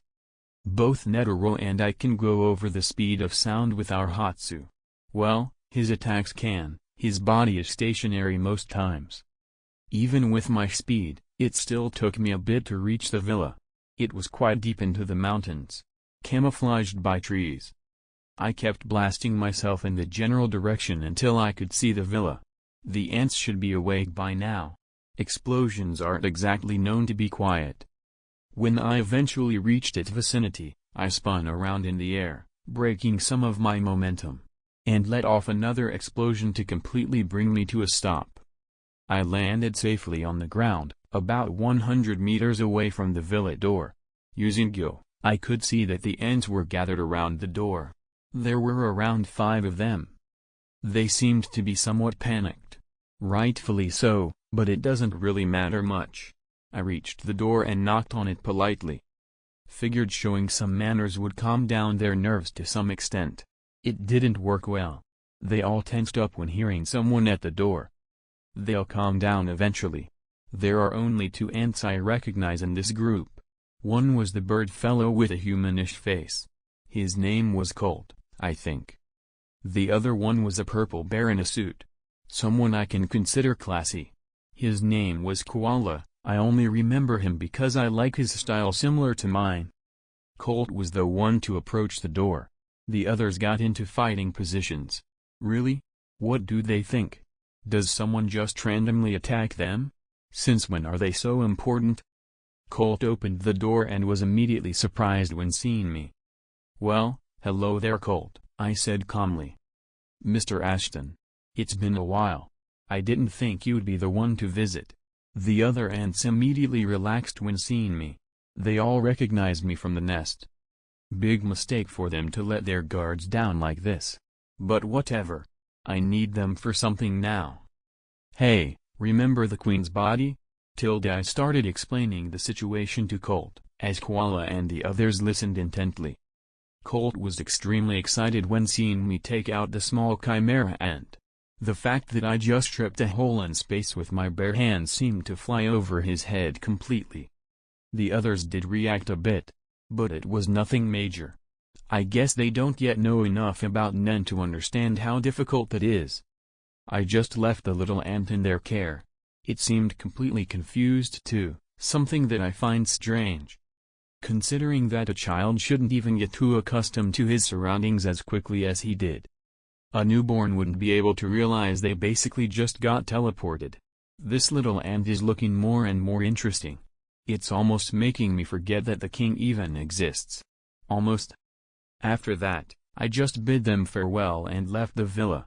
I'll go to sleep tonight and prepare to meet with Netero and his friend tomorrow. I'll figure something out for my entertainment when I meet Peter again. _POV narration _ Ashton spent his last day before the attack loitering around the city and eating from various stalls. The people were still recovering from the natural earthquake that had happened the prior night. Ashton didn't seem too bothered by the lives he ruined. But deep down some remorse was still present. He may hold a grudge against humanity, but he could relate to their suffering to some extent. Having your home in ruins was an experience he knew too well. He regretted it, but there was nothing he could have done better. The Phantom Troop was extremely lucky to have lived that encounter. If Ashton was in a worse mood he would have killed all of them. He would have taken his time with them too. Walking around the busy street was somewhat calming for the scientist. Having been used to solitude, a change of scenery like this was more than welcome. But the day was quite uneventful. He was certainly not followed around by a strange little girl that he met the prior night. _POV Ashton _ No, seriously, why is this brat following me? Does she think I won't notice it or something? I could somewhat sense her presence. It's the black-haired one that was wearing a kimono. I guess they want to keep an eye on me. No, they wouldn't dare to do something that stupid. Especially after last night's experience. I think this might be her acting on her own. Still, I didn't think Killua would have people this skilled in stealth underneath him. She's quite talented, probably even more so than him. I eventually decided to face the one following me. I didn't really want to run around in circles during my free time. I jumped on top of the building near me and looked my tail in the eyes. She was on the building across the street from me. A good position for tracking someone, as long as you have enough mobility. She seemed a bit surprised. I guess she was really confident in herself. Too bad these tricks don't work well with me. I am completely used to countering assassins and thieves. Although very few were even as skilled as her. Really, having these types of skills at a young age reminds me of someone else. Killua was the only one I could make a comparison to. He was a Zoldyck, so that was to be expected. I jumped to the same building as her. I'm in a great mood now, I'll hear her reasons at least. _POV narration _ It's quite rude to follow someone around, you know? Said the calm scientist. His eyes were cold, despite his great mood. Killua was quite surprised. He had wanted to find out more about this person. Curiosity got him to follow Ashton around for a bit. I was just scouting? A somewhat poor excuse from the young professional assassin. Oh, and what would a little girl like you be scouting anyway? Said Ashton, not even trying to pretend he believed Killua story. I am a boy. Killua words somewhat surprised the scientist, as he chalked with his saliva. Chuff chuff, you're what now? His eyes looked at Killua intently. Sigh, my name is Killua Zoldyck. I am a boy, said Killua resolutely, hoping his family name might get him out of this situation that he considered life and death. Although Ashton had no plans to actually kill the child, regardless of whether or not he was a girl. Even if the fact that he had made such a mistake disturbed him a bit. Another one, said Ashton under his breath, releasing a frustrated sigh. How many of Zig's spawns must I meet in the short span of a few weeks? Were the thoughts going through his mind. One thing that should be mentioned is that the passage of time was barely noticed by the scientist most times. The older one gets the faster time passes for them. And Ashton was plenty old. So, why were you following me? As Zoldyck doesn't usually seek out opponents stronger than themselves. Zig was somewhat different in that aspect. He loved fighting, that was the reason he and Netero got along. Also, the reason why he went to the Dark Continent. But Zig being an exception was not important. Killua didn't seem to be one in Ashton's eyes. I was a bit curious and wanted to find out more about you. Was the best answer Killua could give in this situation. Lying wouldn't have benefited him much in that situation. At this point, he also relaxed a bit, realizing that the mad scientist wasn't going to kill him. _POV Ashton _ Why is this kid so strange? Who wears a kimono in the middle of the street? And why am I walking around with him and eating sweets? Oh well, it's not like I have anything better to do. I can't examine the queen's body without all of my equipment. And I really don't feel like sleeping the day out. Kaluto has proven to be a strange kid. Maybe because he's Zoldyck? They are always a bit strange. Cross-dressing aside, he is quite a calm individual for his age. Is it even cross-dressing though? I remember kimonos being worn by men too now. Maybe I just forgot about it at some point? Although, Kaluto's kimono is certainly not manly. Cotton candy is certainly one of man's best inventions, I said in a straight tone. The child nodded in agreement as he stuffed his face with it. Say, won't your friends get worried if they found out you spent a day like this? The troop was scared of me at this point. I think they'd be more than worried if they knew what Kaluto is doing now. But my question didn't seem to faze the kid. Not that I was expecting them to. If I wanted to get a reaction out of him, I'd show him that I know his family's techniques. He just shrugged and said, "Not like we're fighting." Fair point, it wouldn't be much of a fight anyway. But walking around with this kid was certainly not bad. It's better if I have someone to talk to besides Netero. Zoldyck is honestly my best bet in finding another friend. Comment. Where else would I find someone crazy enough? _POV Ashton_. The day passed by quickly. I didn't have to do much of anything. So did the next one. And today is the day of the assault. I spent both of my free days wandering around with Kaluto. He was still hanging around because the members of the troop were recovering in that warehouse. He still went away this morning to meet up with his friends. He said they were already leaving this city since they only came here to meet me. I wasn't all that surprised to hear that. Maybe a bit disappointed that they couldn't fight Pito at the end of the day. But it didn't matter anymore. Pito was going to have to fight me at some point. I'll let Gon fight her first. I just want to test how far she's reached. I remember her talent being much greater than mine. I just hope that Gon can even make her get serious. He's not exactly the strongest fighter I know. But, as long as he fights with his friend, he might stand some chance. It's useless to think about that now. I just need to go and meet up with Netero. He wasn't all that surprised to hear that I wasn't interested in following the plan. He doesn't really care as long as he gets to fight the king. By his words, even if the plan fails, the ants already crossed you once, they're as good as dead. Fair enough, relying on my grudge with the royal guards to make sure a threat to humanity is vanquished. It's something to be expected from the senile old fox. Still, I wonder if he'll even be able to fight the king properly. Still, I don't want to be there to see it. The bomb I made isn't something I would want to be near when it's detonated. I had to walk all the way to the edge of town just to meet up with Netero. He was here alone. He looked like he was meditating. "Hey, old guy. Where's your friend?" I shouted at him, gaining his attention and startling him out of his tranquil state of mind. Netero, the man that owes me 2 favors, had the gall to look at me with anger in his eyes. He seemed to notice my raised eyebrow, his anger disappeared and he looked down a bit. "He will be here soon. I don't even understand how the day has passed so quickly," he said with a sad smile on his face. Now, I think you are being all depressed for no good reason.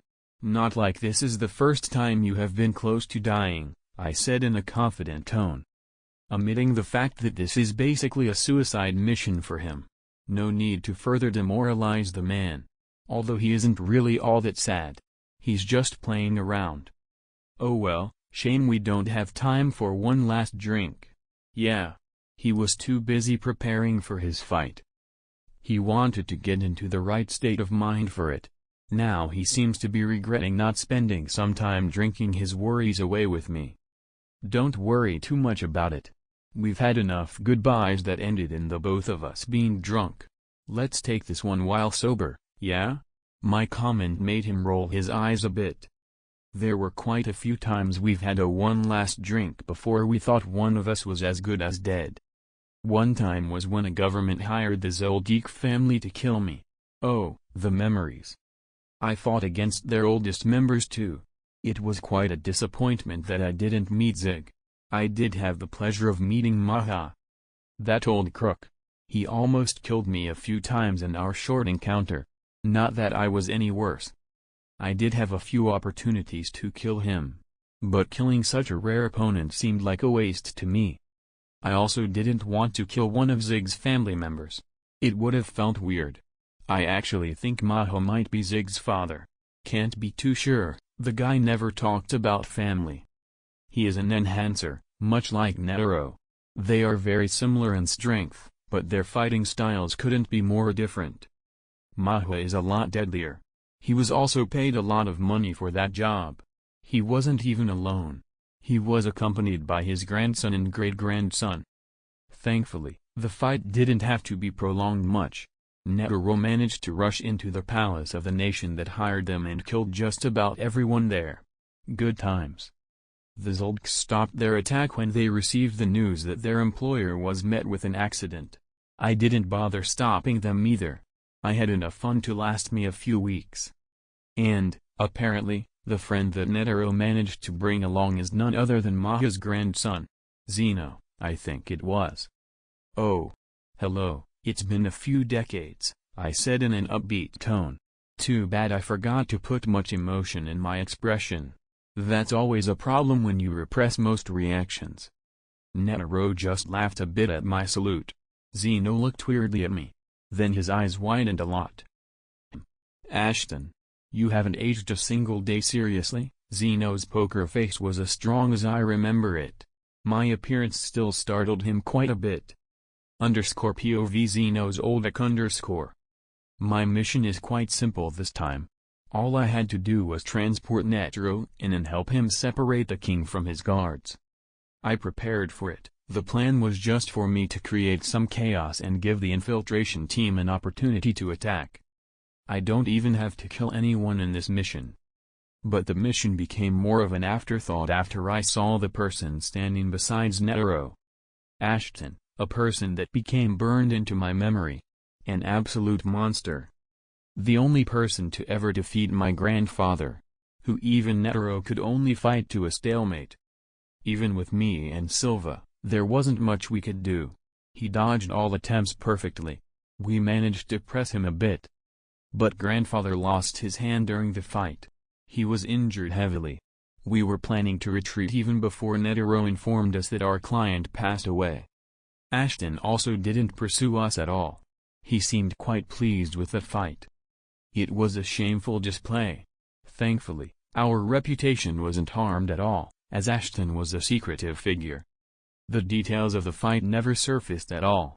It was only thought that he was saved by Netero's interference. Zeno even took that mission seriously, but we had no way of knowing just what type of monster we were asked to hunt down. We refused any request that included him since. To think that he hasn't even changed a bit. It's frightening. Thankfully, I am proficient in hiding my emotions. Neither of them noticed my fear. At least this mission doesn't require me to go against the young-looking old monster _POV Netero_. I wasn't expecting such a strong reaction from Zeno. Not many people that fought Ashton lived to tell the tale. He's similar to Maha in that regard. But he proved to be stronger and wiser than the old assassin. Zeno hiding his emotions from us didn't do much. I am already used to reading Ashton's emotions. This is nothing in comparison. And Ashton himself can easily see through Zeno's poker face. Neither of us called him out on it. Zeno and Ashton's level of strength isn't too far from one another. But Ashton's fighting style is impossible to counter effectively. My attempt in the ant nest was just me testing out an old theory. But it wasn't helpful at all. It was only a stalemate because I wasn't attacking. If I wanted to fight him, then I'd have to attack him as well. And that would make his nen stick to me. His strange and powerful Hatsu is one of the reasons he's completely untouchable today. That and political immunity.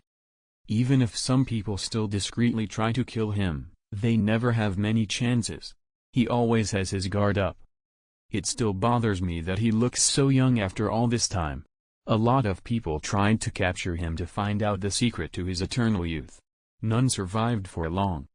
But I guess that's enough reminiscing. I have a mission to do. It's my last one too. _POV Ashton _ I didn't think Zeno would actually be afraid of me. But it's not really important to me. I am quite curious about his strength now. He's had quite a bit of time to develop his Hatsu. We should start heading over there. It's about time anyway, said Netero in a somber tone.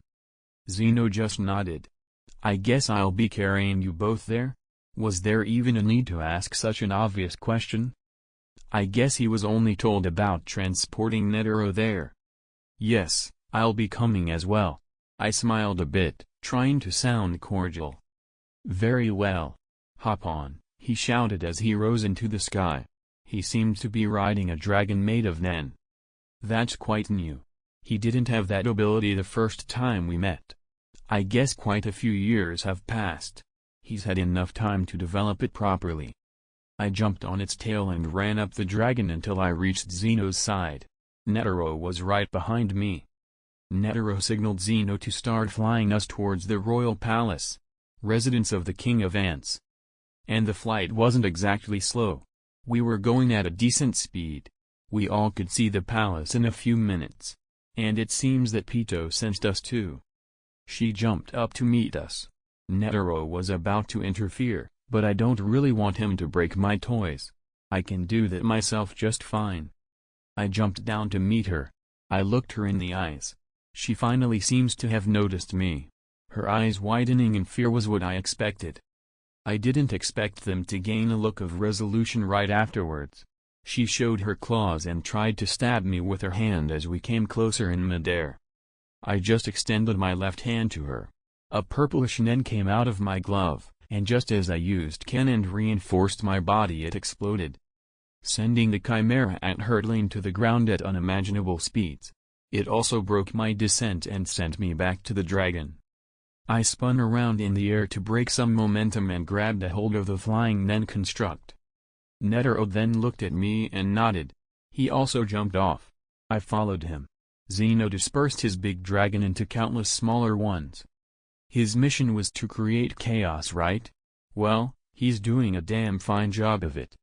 The dragons rained down on the palace, somewhat aimlessly.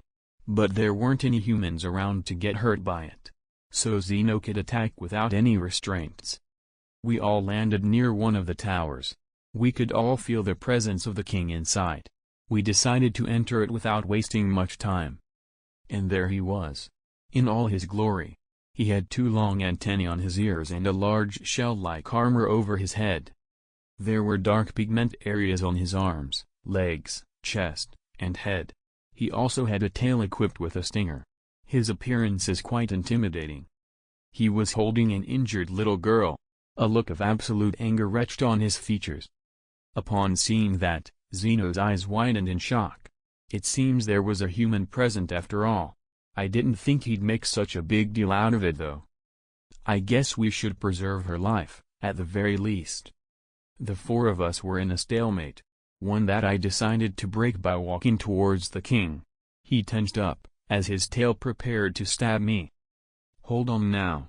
I sidestepped his tail as I approached him and the little girl.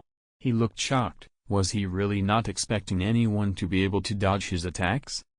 I mean, it's quite easy when you can already guess what his next move is going to be. Put the girl down, you idiot. He looked me in the eyes, his anger rising to match my growing frustration with his inability to read the situation. He decided to listen to me, laying the girl on the ground and standing up. I proceeded to ignore him as I ripped open my space and took out a few tools to aid my operation.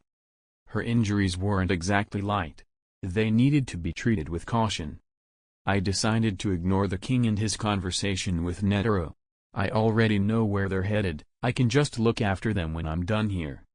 Zeno looked at me and the little girl. His eyes carried immense remorse. Something you don't usually see in an assassin when he kills someone. I guess Zeno isn't the bloodthirsty type. Even if he was, there's not much satisfaction to be had in killing a random helpless girl. That would be unbecoming of a Zoldyck. They may be insane, but they have standards. At least most of them do. I could sense Pito coming in, looking a bit burned and limping a bit. The king said something about making sure the girl gets treated.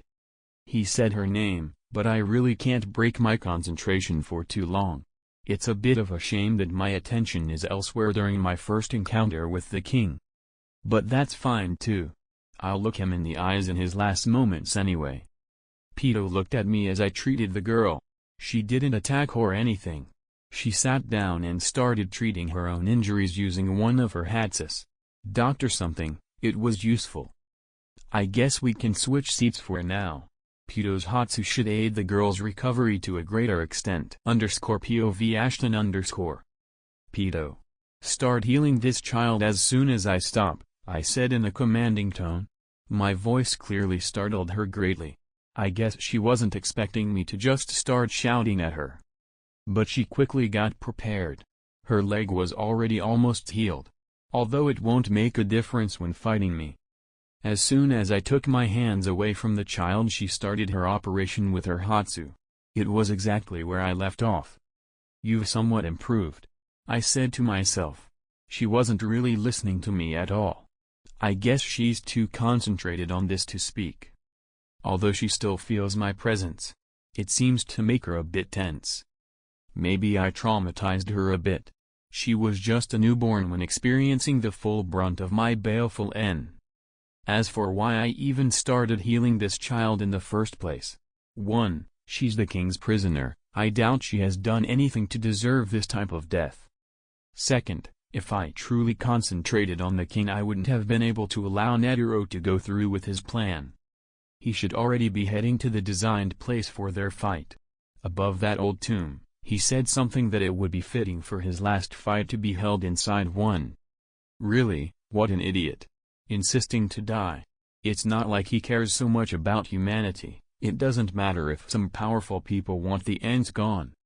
This whole attack is a way for him to fight a strong opponent till his last breath. He always gives me shit for not caring about humanity. But he's just as selfish. I think Zeno already left. To think Oldek would be so horrified that he killed someone. He must truly value his morals. Probably working on the old assassin's code of conduct. Non-targets casualties are a sin to them. I have some time to waste. I don't want to kill that little girl by stopping Pito. I have some standards after all. I don't just kill children for no good reason. Even Gon, a person that attacked me, would usually be dead and buried by now. But I gave him some leniency because of his age. Children should be the epitome of innocence. Even if he proved to be anything but that, I simply dislike having young blood on my hands. I wonder what the king's hatsu is. I really am curious about him. Even if I now have the newborn and to study, which also happens to be the king's brother, the king himself is still somewhat interesting. As I stood around and pondered the situation a bit, I could hear 2 people running towards this room.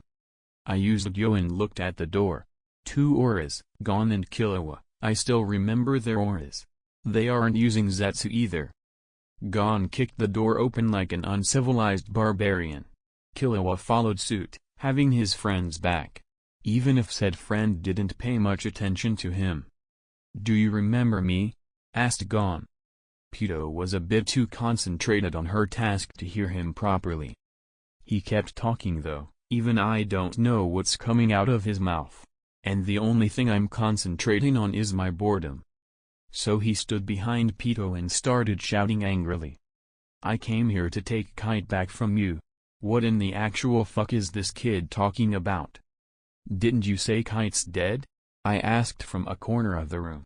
They finally seemed to realize that I was here. Killua's eyes widened and Gon shook with anger. "No. He's still alive. I saw him moving. This is some next-level denial. I really need to learn how to judge people better. How did I think someone like this is innocent? Asking Pito to move away now will just kill the little girl. His actions are beyond selfish. It seems his moral compass is only working with people he knows or cares about." Pito already put her hands on the ground in a pleading motion. Really, she's actually going to beg this twerp to allow her to heal someone? Killua also didn't like what he was seeing.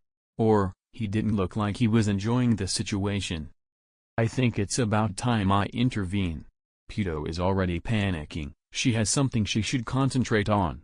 She needs to give it her full attention to. _POV narration_. Kid. The ant won't move from there till that child's in top shape. I don't care about any grudge you might have with Pedo. But it shouldn't involve the child, said the scientist in a calm tone. He still made sure to show some emotion in his eyes, just to make them realize that he means business. At this point, he also doesn't want that girl to die. The king seems to want her to live as well. He should be the one to have given Pedo the order to ensure the girl's safety. Killua was startled by Ashton's interference, but he could still somewhat understand where Ashton was coming from. Killua didn't want that child to die, it seems. Gon on the other hand. Why? Why do you care about her? Was his response. A childish tantrum. Ooh, his reaction is quite strong, thought Ashton, as his eyes shone with cruelty. A promise of pain perhaps. I understand now. You are working with the ants. Gon was already looking for reasons to attack Ashton once again. Okay, his mood swings are getting annoying, thought Ashton, as he was growing more and more irritated with Gon's behavior. He takes a deep breath, looks at Ashton and Pedo with hatred. I won't let you get away with this. You'll pay for what you did to Kite. His tone is really dark, his aura spiking to match his growing anger and rage. Killua looked extremely concerned at this point. He knew that fighting Ashton wasn't a great idea. And he also knew that fighting here would directly harm that girl, the unexpected third party that was injured in their attack. So, he decided to take the best course of action possible. He knew Gon was not being himself, but he still wanted to protect his friend. He quickly appeared behind him and chopped at his neck. The strength of the attack made Gon hit the ground and pass out instantly. It was only possible because Gon wasn't guarding himself properly. But Killua could only sigh in relief as the scientist also started leaning on the wall. Smart choice. That was all he said. A simple sentence from him still managed to give Killua goosebumps. _p.o.v. Narration_. As Ashton was protecting the pedo, Up was fighting with Knuckle. Well, fighting wasn't quite the way he'd described the situation. Having already defeated Shoot, he was looking down on the shirtless man that just kept running around and dodging his attacks. He was growing more and more frustrated with the battle. Still, his king had told him to protect the throne room. And he was going to do so diligently. He didn't know that two people already entered the room. He had been distracted by Knuckles' annoying shouts. That was how Gon and Killua slipped into the room. Now he was questioning how strange the disparity of strength was in between humans. The royal guards had all sparred against Ashton before. Sufficient to say Up was beyond outclassed during that spar. It wasn't even a fair competition. The old scientist could dance around him and make him kneel in seconds. But the other humans he met could only run around and dodge. The only difference between them was how well they could run away. It was frustrating to the Red Chimera ant. But it was better than being beaten into the ground by a seemingly sadistic monster dressed in human skin. That was how the ants perceived Ashton. More akin to a sleeping beast they roused by mistake when their queen reached the human-ruled world. And they were quite precise in their vision. Ashton was certainly far from human. His immortal body and the time he spent living in the Dark Continent estranged him from any humanity he might have had. His twisted mind was only controlled by his rational thoughts and his distanced view of the world. The ants were right to flee from him, both for their own safety and that of their king. They were unsure whether or not their king was prepared to face Ashton, but they had great hope in him, and they also have absolute trust in his talent. With enough time, their king was sure to surpass Ashton, the person they deemed the strongest. Up and Poof weren't as well informed about Ashton's strength. But, seeing is believing, and they both saw enough to deem him dangerous. Their king was currently battling against Netero, the strongest human alive. At least that is what the impressed king called the old man. The royal guards tried to warn him about a disgustingly powerful human. But he was too arrogant to heed their words at the time. He had already forgotten their warning. He still believed himself above all other life forms. A belief that was soon to be ruined by the ending of his fight with Netero. As of now, Poof and Yuppie were protecting the palace, both in fights against the attacking hunters. Poof was having a really harsh time, having to fight against both Nav and Morel. Although the two were tired, they were both powerful hunters. And actually hitting them was impossible to the young and complacent royal guard. Nav always managed to either enter a portal or put one in the way of the attack. He was faring much worse than his brother, although he also pulled the shorter stick in which group he'd get to fight. If both Morel and Nav were in top shape, Poof wouldn't have stood much of a chance. Whilst the hunters were struggling, Killua was also trying his best to drag his unconscious friend away from conflict. After knocking Gon out, Killua carried him away from Pito and Ashton. Or at least tried to. No one stopped him from doing so. Pito was preoccupied with healing Komugi, the injured girl, and Ashton simply didn't care enough to do anything about them. But Gon managed to wake up. And he wasn't happy at all. "You are not my friend anymore. And I hate you," were words thrown out by Gon whilst in a state of distress. Killua tried not to take them to heart. But the 12-year-old assassin was still a child. The words affected him visibly. As his grip on his friend lessened, Gon took that opportunity to run away from Killua, straight back into the room where the girl being treated. He only stopped when he was faced with Ashton.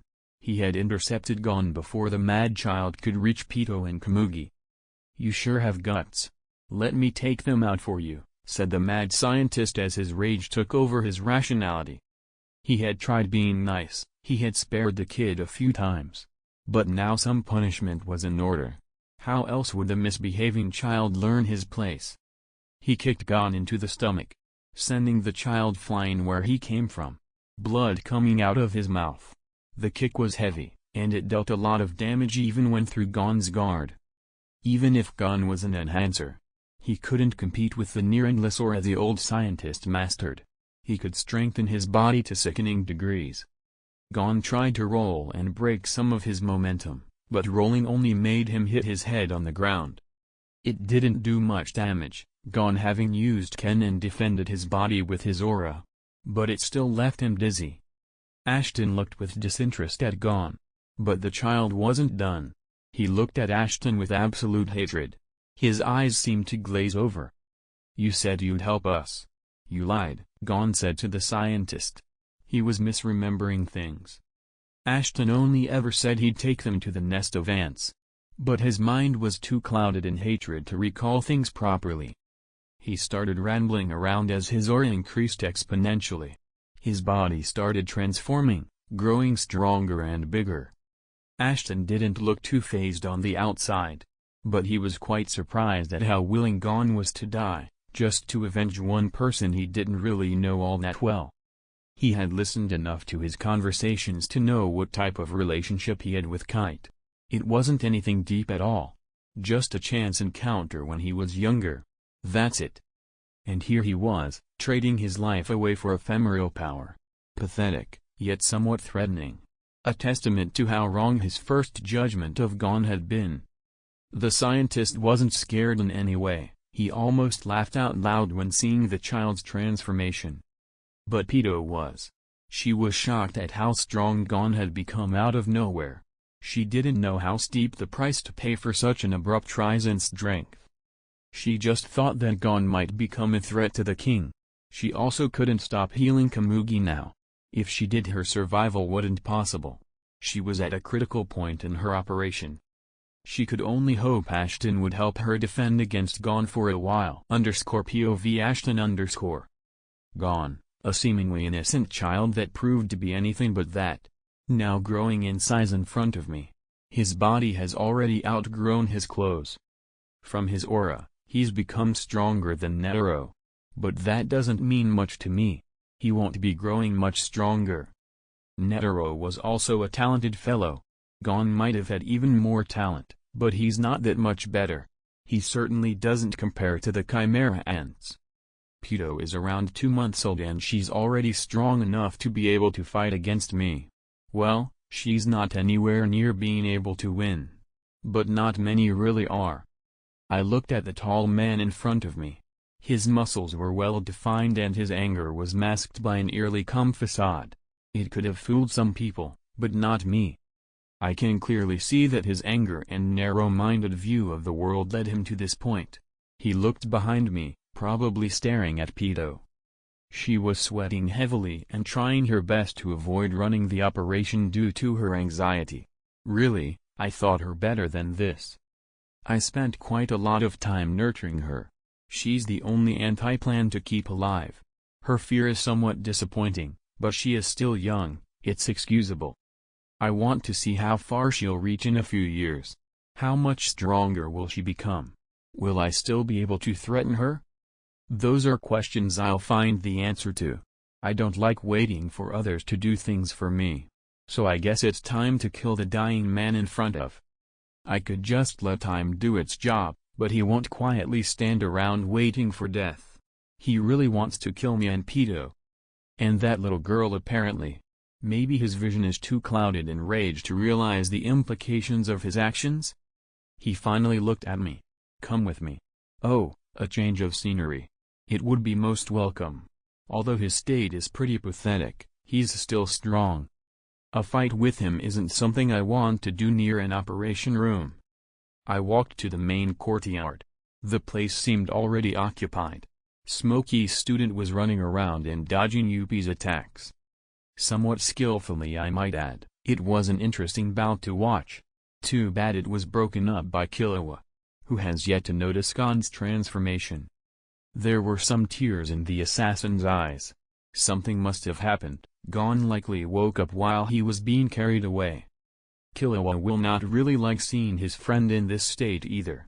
Even if he doesn't know much about Nen, he knows enough about the world to realize that nothing is free. And Gon's spike and aura certainly isn't free. Gon didn't seem to mind the people around us. He quickly turned around and tried to punch me. I saw it coming from a few miles away though. I started dodging the second his muscles twitched a different way from that of walking. His punch passed by my left side. I quickly used an explosion to jump in the air as Gon tried to swing his arm where my torso formerly was. He's faster than me, much like the king. But his fighting style hasn't changed much. He's very predictable. Aura gathered around his fist as he jumped in the air to meet me. He screamed in anger as his punch was about to hit me. But it's not like I can't maneuver around in the air. I touched his torso and used an explosion to send him hurtling backwards. His punch only managed to touch me as he was flying backwards, not much strength behind it. His descent wasn't a pleasant one. The earth shook at the strength with which he hit the ground. At least a few bones must have been broken by that landing. My explosion sent me flying further in the air. By now, everyone in the courtyard was alarmed by our presence. And Gon still didn't seem bothered. Killua on the other hand. Gon. He looked horrified by his friend's appearance. His eyes widened in despair. I looked down as I was falling towards the crater Gon's landing had created. I spun around and broke my fall with a few small explosions. I looked at the crater and waited for a bit. Gon didn't disappoint me this time. He came running out of the crater with great speed. I guess I'll use another Hatsu, just because I can. _POV narration _ Gon's Nen was already gathered around his fist and ready to shred Ashton to pieces. Killua was also trying to head their way, but he was being held back by Yuppie of all people. As the red chimera ant was annoyed with his timely attacks every time he got close to hitting Knuckle. To avoid the attack, Ashton just let himself fall to the ground. It was as if the ground was pulling him towards it with great speeds. He completely dodged Gon's attack in the process. But he didn't hit the ground, he just passed through it, disappearing from Gon's vision. Ashton had fallen through the ground and stood at 180 degrees from his previous position. He was technically upside down. But the world looked different around him. The world was dark, him being the only light source. He could see, but there was nothing to see. He wasn't in the void, but it certainly felt like it. Gon punched the ground and created another crater. But it didn't do anything. What Ashton had done wasn't as simple as entering the ground. He phased out of reality for a while, entering something akin to a parallel world that couldn't be affected by the outside. He called it, then upside-down reality. It was the Hatsu of his teacher, the powerful Nen beast that taught him how to use his aura. It required a perverse amount of Nen. No other human would ever be able to utilize this. It allowed the user to slip into this strange world. It was completely uninhabited by any other life form, and it was perfect for escaping and dodging attacks. His teacher had devised this Hatsu because dodging attacks was impossible for him. His size simply didn't allow for such swift movements. This was made to compensate for that. But the Hatsu didn't create this world, it had always existed. His teacher had just discovered it, and its secrets were yet to be uncovered. The scientist also didn't think the upside-down world held any secrets, but he would be proven wrong in time. For now, he was to use it for dodging and escaping. _POV Ashton_. One of the conditions of being in this Hatsu is the fact that I need to constantly hold my breath. Thankfully, my lungs are quite good.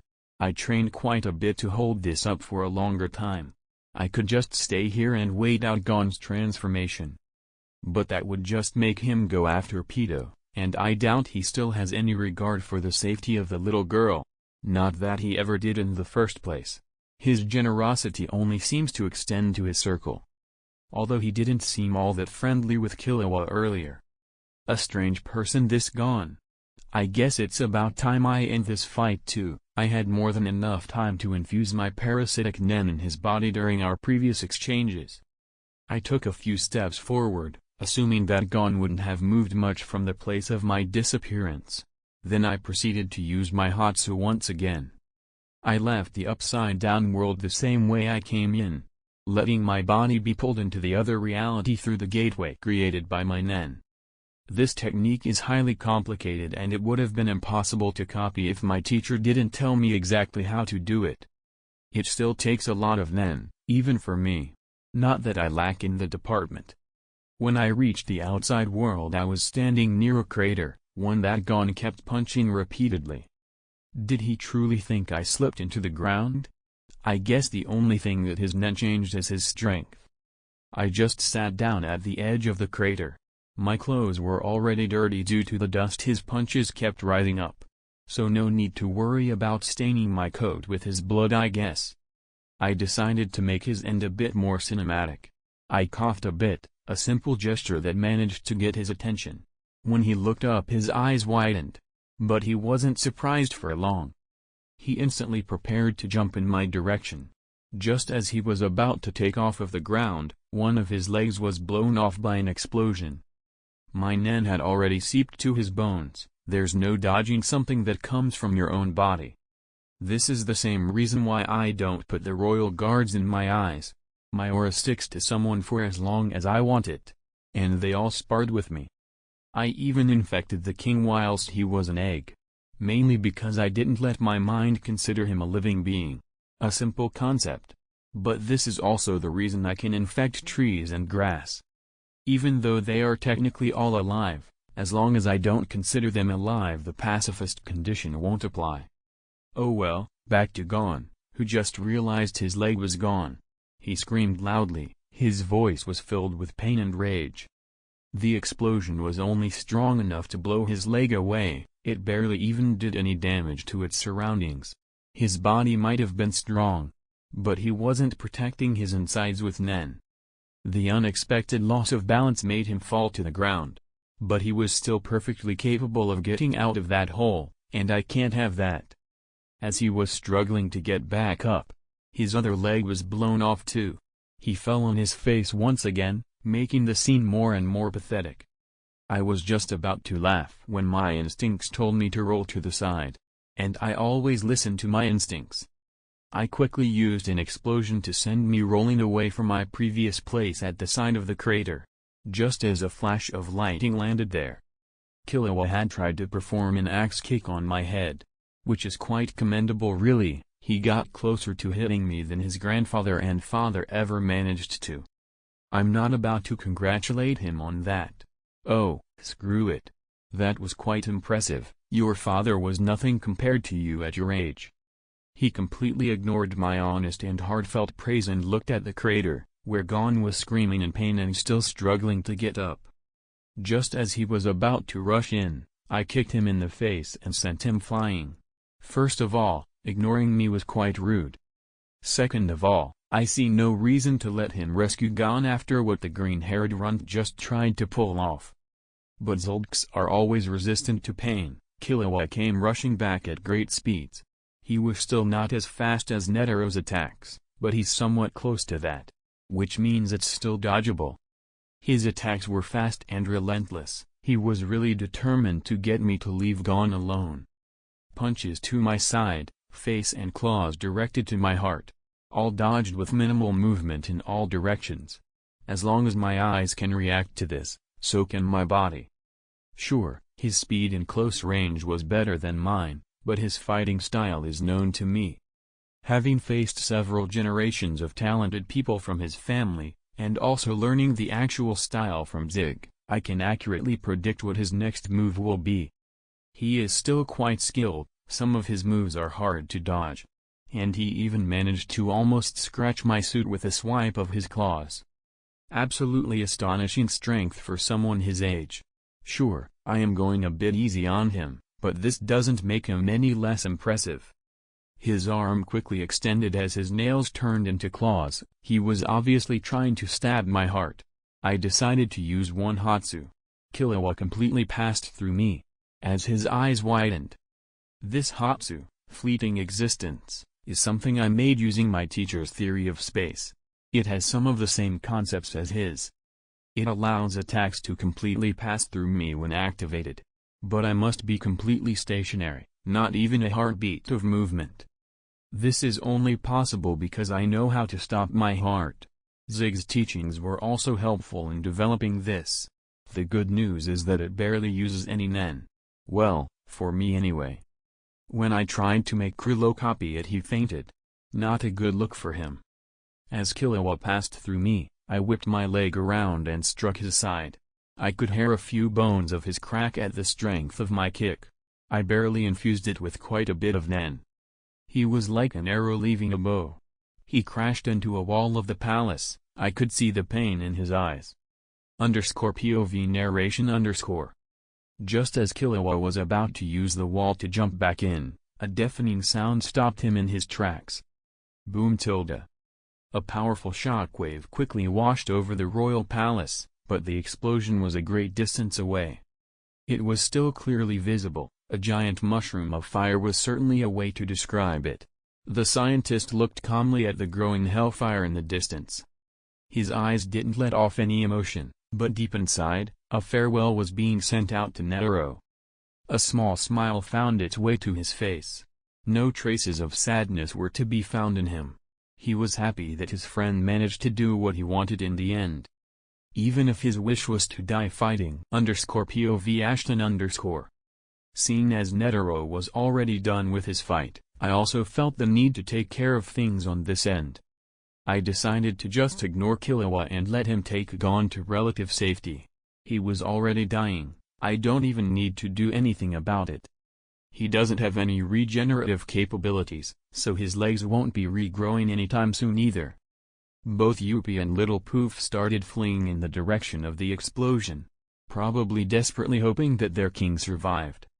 Peter should still be patching up that little girl too. I should deal with her now. The girl should be past the critical phase. The rest of the minor wounds aren't really important. Oh well, I'll do something about them anyway. I'm feeling generous today. The most interesting thing is that Killua didn't look at me with hate even once during our confrontation. He even looked thankful when I let him get to Gon. It's quite surreal. Even for a Zoldyck, this behavior is quite unexpected. I guess he can somewhat understand the strange circumstances of my fight with Gon weren't really under my control. I can't do anything to help with the kid giving his life to fight me. I wouldn't have killed the kid, maybe maiming him a little out of anger.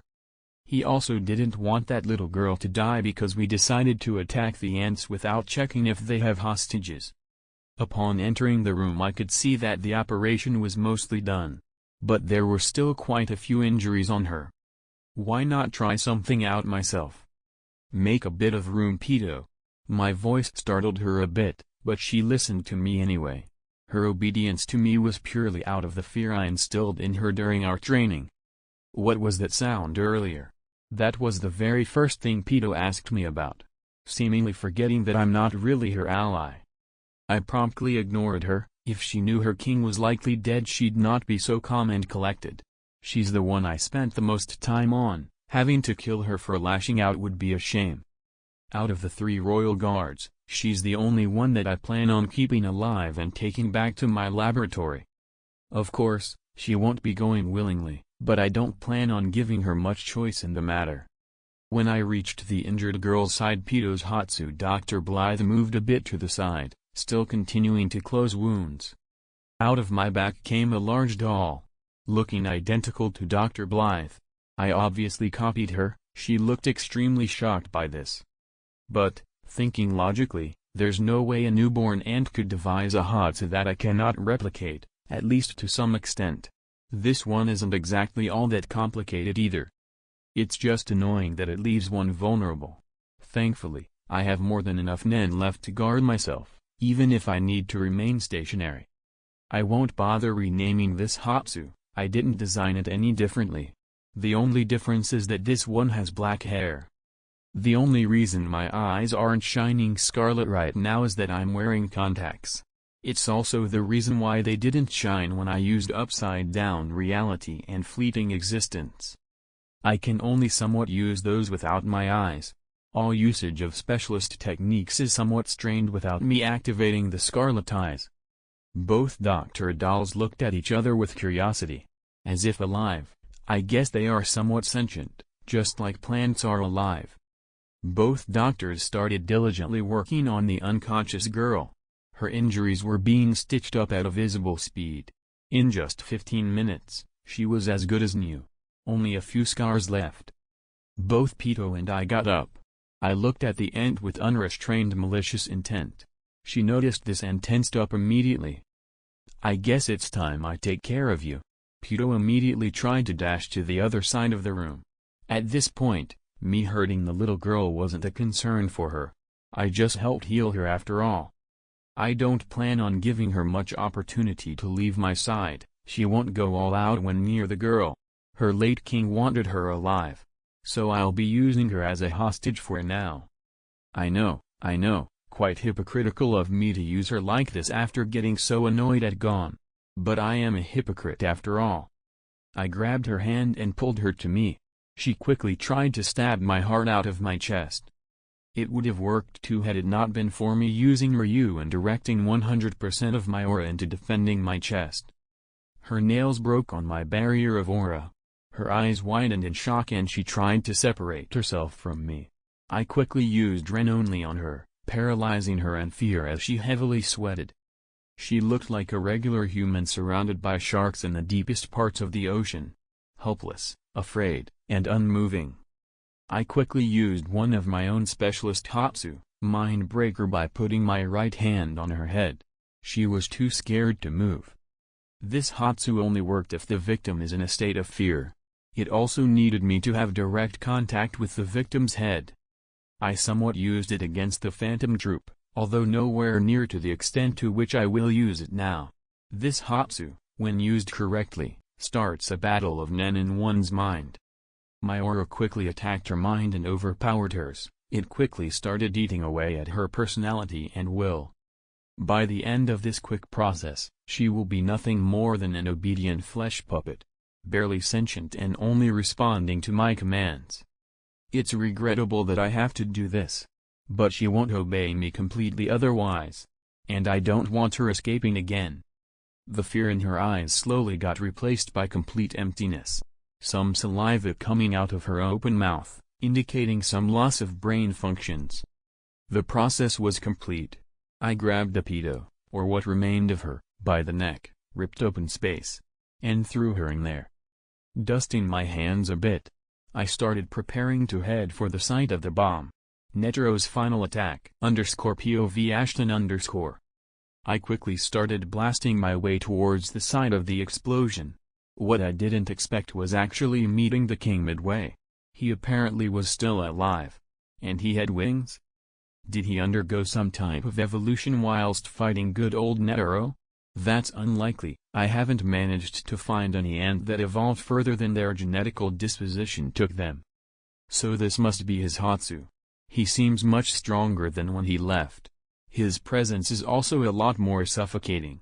I could sense both Poof and Yuppie. They were ridiculously small. To the point where I almost gave myself away by laughing. Not that my location is any secret. I did use explosions to get to where I'm at. Any being with ears within a mile should have heard me quite fine. And the king definitely did. I wonder if he's planning to attack me. Just as that thought appeared on my mind, so did he appear in front of me. His hand became large and almost instantly making contact with my left side, sending me flying through the forest. His sudden burst of speed took me completely by surprise. But I thankfully didn't sustain a lot of damage.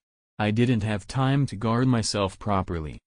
But my aura still instinctively protected my body, leaving me with only a few cracked ribs and punctured organs. I used Nen properly to soften my landing.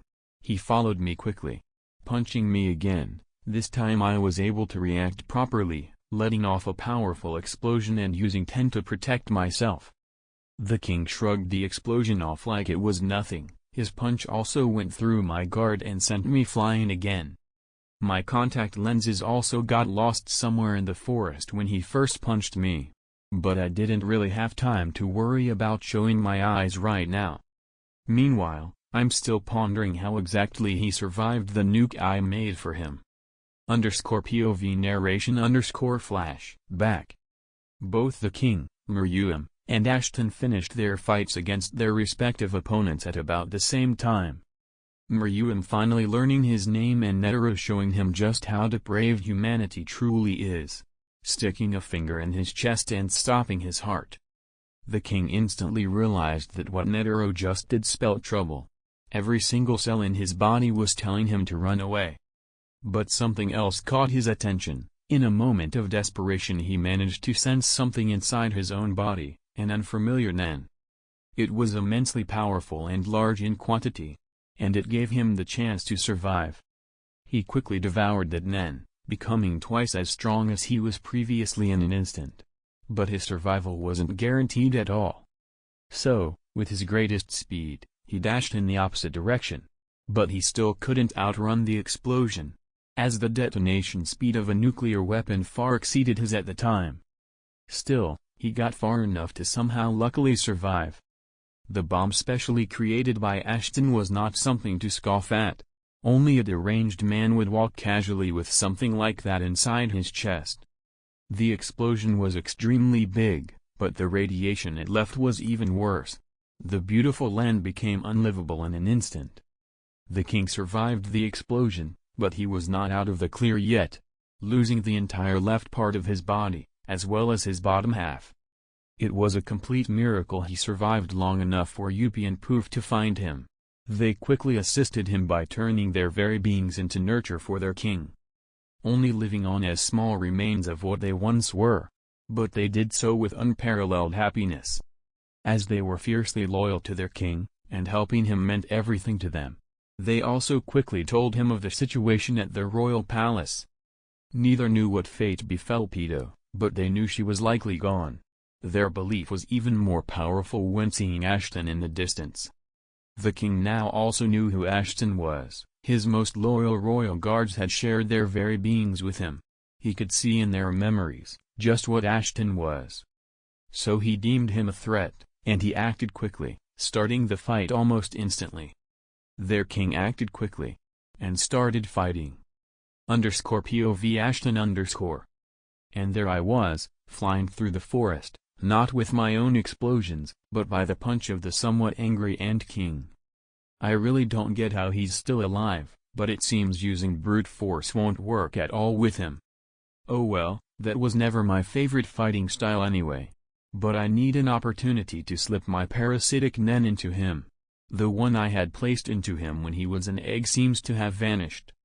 And I can't wait around for an opportunity to show itself. After spearheading through a few hundred trees, I finally managed to bring myself to a complete stop. My injuries were really bad right now, my body was in a bit of a harsh state. But I wasn't in any actual danger yet. I could easily escape and heal. My body regenerates a lot faster than that of other humans. It's mainly because of the ridiculous amount of vitality stored within it. But, even with all of that vitality, I still can't regenerate injuries of this magnitude instantly. And just as soon as I gathered myself, the king appeared in front of me. This time I was prepared. Creating a distraction shouldn't be too hard for someone like me. His tail was ready to pierce my chest, and if our previous exchanges told me anything, I won't be able to block it. My eyes turned a bright scarlet as his tail went through me completely. He took a step back, and that was the perfect opportunity for me. My parasitic Nen quickly attached itself to his tail, running through his whole body. I couldn't help the satisfied smile that reached my lips. _POV Ashton_. The fight should have been over, but I can't really help but feel somewhat strange. My instincts are going haywire. And for the right reasons it seems. Unfortunately, my smile didn't last for long. I could sense my parasitic Nen being devoured by his strange and evolving aura. Fuck's sake, I cursed loudly, completely losing my calm facade and showing how this situation truly felt for me. I regained my composure quickly, however, as the king stopped in his tracks and looked at me with wide eyes. You. It was you. Some of his aggression was gone, but I'm not really going to let my guard down for that now, am I? Wait. He just devoured my Nen. And it made him a bit stronger. Is this how he managed to survive the explosion?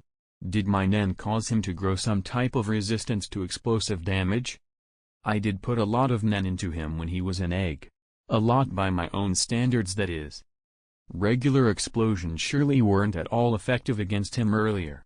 I have yet to use any of my trump cards. But if he survived that nuke, then he'll survive most of them. Although, I still have some that are certainly worth a shot. I don't just want to escape. After all, escaping would be easy.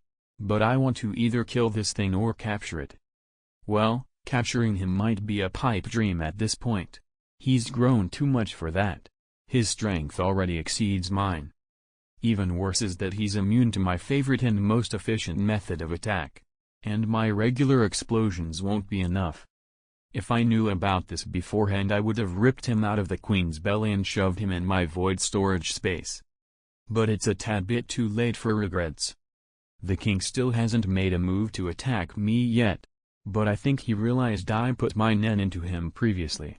I just hope he doesn't realize what it signifies. He looked silently in my scarlet eyes. My expression may be somewhat filled with indignation. But it's really hard to hide my emotions when I'm getting beaten up by a damn ant. I wonder if this is how Netero felt when fighting him? Oh well, the difference is, I don't plan on dying to a little ant throwing a tantrum. You are the source of that Nen. His eyes turned serious, he seemed to be contemplating whether to let me go or not. But I don't like this situation. It's somewhat humiliating that this ant even considers itself capable of deciding my fate. Yo, just as he was about to speak, I released my N, surrounding the entire forest and touching everything in a 10-kilometer radius. He was instantly on guard when feeling it. This is his first time being exposed to my N. And my hatred sure is skyrocketing right now. What he probably doesn't realize yet is that my N is imbued with the properties with my parasitic explosion Hatsu. I will use most of the Nen inside my body to unleash an explosion that will topple that of the nuke. The core will be this entire 10 kilometers radius. He failed to realize this. But I spread my parasitic Nen in our surroundings instantly. And, just as I was detonating it, I let myself fall backwards, the ground itself pulling me towards it at incredible speeds. I obviously didn't want to stick around to face the brunt of my own trump card. I called this, Decadence of Man. A simple name that spoke for itself. degradation to the point of self-destruction, which was ironically Netero's fate. And it would have been my fate too, had it not been for the eyes of the Kurta clan using my access to the upside-down reality. POV narration _ Just as the king decided to spare the life of the strange human in front of him, he let out his aura, making Ryuim instantly reconsider his decision. He was too caught in Ashton's aura to realize just what it signified. But someone else wasn't. Poof was also startled by Ashton's outburst, but it wasn't outside his expectations. He already knew that the scientist's curiosity is only matched by his pride. But his eyes managed to catch something else, something terrifying. He happened to use Gyo as Ashton released his N. The aura in their surroundings was red. Blood red mixed with a purplish glow. Every air particle, as long as his eyes could see, was imbued with this malevolent aura. It was as if death was holding a scythe above his head, patiently waiting for this catastrophe to materialize. He instantly realized what it was. Ashton had explained a bit of how his Hatsu worked to the ants. But seeing it at this scale left him completely paralyzed in fear. But he didn't fear for himself. His king's safety was his utmost priority. Your Majesty. Quickly but Poof was a bit too late, as the scientist disappeared into the ground almost instantly. And just as he vanished, an explosion of massive proportions expanded from the 10-kilometer radius that Ashton's N had touched. Poof and Yuppie had no chance of survival at all. They were turned to ashes before the explosion even expanded from its core. The king was in no better shape than them. Although the size of this explosion was greater than the nuke Netero unleashed on him, its strength was infinitely higher. His Nen was being burned away at speeds he could barely fathom. It also lasted a lot longer. The parasitic Nen continuously sending more and more blasts of explosions everywhere. The king's Nen quickly depleted as his body was left helpless against the raging hell that was happening around him. He was quickly swallowed by the beast, the flames burning him to the very core as the temperature of his body rose to unimaginable heights. In his last moments, all he could feel was regret. Regret that he couldn't see Komugi again, regret that he wasn't a better king for his subjects. And regret that he bared his fangs against the human race. _POV Ashton_. For some dastardly reason, I simply cannot understand why the king even hesitated in attacking me. Did he feel grateful that he only survived because I implanted my Nen into him? I highly doubt that the king of ants felt grateful for that. But still, his hesitant response is what allowed me to use Decadence of Man on him. It left him open for a split second. So I shouldn't complain much. I only had doubts about this move because he could have interrupted my escape and I would have died right alongside him. But my worry was for nothing, it seems. The king was too surprised by my end to react properly. Now I need to stay in this world for quite a while. The explosions in the outside world are probably self-sustaining by now. Even if the king had some resistance to explosions due to consuming my Nen, he won't be surviving this. Yuppie and Poof are without the slightest of doubt dead. And going out right now would kill me. I could also choose to use this opportunity to recover some of my aura. I can stay in this world for around 3 hours. That should be more than enough to regain some strength and heal my injuries. Holding my breath isn't a problem. But this place always makes me feel strange. I always feel like I'm out of place in this strange world. Exploring it also seemed quite useless as it is seemingly empty. But the strange darkness that surrounds my white, glowing body, is extremely calming. It still unnerves me, but it also feels strangely homely. I've never been in a place that made me feel both at home and that I didn't belong there. The only exception being the Dark Continent after the expedition started. My teacher never talked much about this place either, only calling it a place where our laws don't apply and leaving it at that. I can't remember if he ever mentioned anything about the eyes that have started surrounding me right now. Bloodshot eyes peered at me through the darkness, easily distinguishable from the black and white aesthetic of the upside-down world. Some were filled with curiosity, others unimaginable malice and hatred. There was no kindness to be found in this place. This was the first time I have felt truly vulnerable in an extremely long time. They stared right through me, almost as if they were judging me. Some were close and some were far. More and more kept appearing around me, both large and small. As the previously severe darkness was completely occupied by horrifying eyes and blood-red symbols. And it all culminated when I looked at the ground. I was standing on the center of a gigantic purple eye.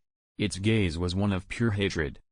My mind was slowly being filled with hushed whispers. They were speaking of strange conspiracy and rambling endlessly, urging me to commit many barbaric acts, trying to influence and skew my thinking. Their echoing voices banged on the walls of my mind and tried to wreak havoc on my psyche. Any lesser man would be driven mad by this, but it was mostly an annoyance to me. At least for now. I don't know how long I'll be able to resist them. It feels like these voices wish to dominate my mind, but I can barely muster any aura to protect myself. _POV narration _ After a minute of that, the scientist started growing more and more tired, as the voices tormenting his mind were only increasing in number and volume. He had enough of that. His frustration was evident in his eyes. He was growling like a beast as his headache worsened more and more. The old scientist completely despised the idea that anyone or anything held power over him, that he was somehow being toyed with. Poof had always been intelligent, and he was completely right in regards to Ashton's pride. His ego was larger than anything else in that world, greatly overshadowing his curiosity too. And his pride led him to have complete confidence in everything he did. Therefore, he calmed down, took a deep breath, and his eyes turned completely red, bloodshot, matching the things harassing his mind. There was no light in them at all. What remained of his aura immediately turned black. His usual white glow in this reality turned completely black, as he blended into the void, or the abyss, if you will. After all, Gon wasn't the only one determined enough to pull a stunt like this. Without making a single sound, his aura seemed to spike to inhuman proportions, twice as much as his usual, near-inexhaustible reserve. He started growing older physically. The scientist decided to turn a large portion of his vitality into Nen. Now he looked to be in his 40s, his body remained the same in build, but he grew a rough beard and his hair ended up reaching his knees. No other changes could be noticed due to him blending in too well in his surroundings. The abrupt rise in aura seemed to scare off whatever those things were. The eyes retreated into the darkness, closing and seemingly disappearing from the world. Even the large one from underneath him disappeared. The blood-red symbols were gone with the disappearance of the largest eye. The only thing left in that abyss was the bloodshot eyes of the scientist. He took a glimpse of an entirely new world, hiding right under his nose this entire time. Right in the empty upside-down world. But Ashton decided to formally change its name, as he now realized that this pocket of reality wasn't anything simple. Calling it the Abyss was a lot more fitting. Ashton's teacher had inadvertently created a gateway into an extremely frightful place. The scientist didn't look affected by his loss of vitality. He was already making plans on how to get stronger. His encounter with the king left him feeling helpless for the first time in centuries. So he stood still and pondered whilst waiting for the explosions in the outside world to be over before finally leaving. _POV Ashton_. As soon as I reached the outside I started feeling a bit bad about what I had done. Not that I minded killing off the Ant King. But now I was in a hole I couldn't even see the sky properly from. It was extremely deep. Looking at a side of the crater made me think I was trying to stare at a mountain in the distance. The temperature is still extremely high in my current area, to the point where I'd catch on fire if I didn't use Nen to protect myself. And the size of this crater is enormous. The explosion was horrendous. The flames and impact that expanded from its core, tore apart the surroundings and completely changed the landscape. This makes the nuke I devised for Nether look like a child's toy. Although, the size requirement was hindering me quite a bit. Still, I always felt it's a shame to ruin nature on such large scales. Again, hypocritical, especially since I build nukes. But hey, I'm human, hypocrisy is accepted and expected in this twisted world. Oh well, regardless of that. Now I have a few things to take care of and quite a lot of mysteries to solve. First things first. Why did those eyes and symbols never show up in the past? Is Nen truly scary to them, or does it just protect me from them? I didn't realize that my perfect escape from the decadence of man would almost get me killed in a completely separate reality from this one. From my past excursions in the newly titled Abyss I could never feel them. My teacher, the one that created this Hatsu in the first place, never mentioned anything about the eyes either. But it seems that they prey on weak individuals. They sensed that my aura was exhausted when I entered their realm and they pounced on me like hungry wolves. I was forced to sacrifice vitality just to get them off my back. I can't help but feel indignant. It was completely unfair. The way those whispers multiplied more and more in my mind. It was getting hard to even distinguish my own thoughts from them. I thankfully managed to calm down and act quickly. They all disappeared as soon as I gained more Nen. This still left me with quite a few questions unanswered. I don't even know where to begin. But the eyes won't show themselves unless I'm in a weakened state. And I don't plan on going back into that place whilst in a weakened state ever again. I already paid a steep price for the first time, there's no need for a second. Still, the fact that I know so little about the place that almost killed me is beyond infuriating. The king is but an afterthought now. I don't even care whether or not he has any remains. Okay, maybe I do care about that. I'll look for it soon. But there's still something else I need to check out first. That experience has aged me quite a bit. I'll have to test how my regeneration has been affected by this sudden loss of vitality. It shouldn't be completely gone. At least I don't think so. All of my wounds healed when I actively used my vitality. After thinking around for a bit, I proceeded to open my void and take out a small hand mirror. I could finally see my reflection. And I don't like this at all. Long unkempt hair, large annoying beard. My cheekbones seem to be a bit more pronounced. So does my jawline. I guess I did develop a bit more in muscle mass too. Not that it made me much stronger. My nails quickly turned into claws as I started cutting away at my hair and beard. I am by no means a barber, but a bad hairstyle is still better than this. I don't get why Netero let his beard grow in preparation for his fight either.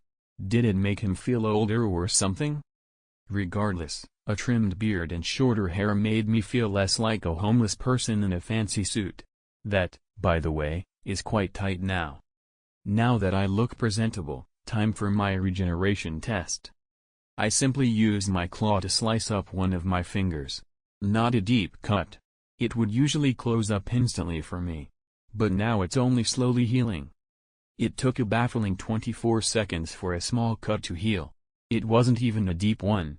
It seems that I can't take as much damage as before. Or maybe I can take even more? My Nen did basically double in quantity. I could probably block a hit from the king if I focused all of that on defense. Maybe. Oh well, time to go and look for any remains of the Ant King. It's no use even bothering to look for anything of Little Poof and Yuppie. And I also don't think I'll find much. So I'll just make my new puppet do it. Well, she's a puppet for now, but she will eventually develop a personality. It will take a while though. Her mind was broken very recently. But she will recover eventually. It's not like Pito is a regular human. Although any memories of her previous life are wiped out completely.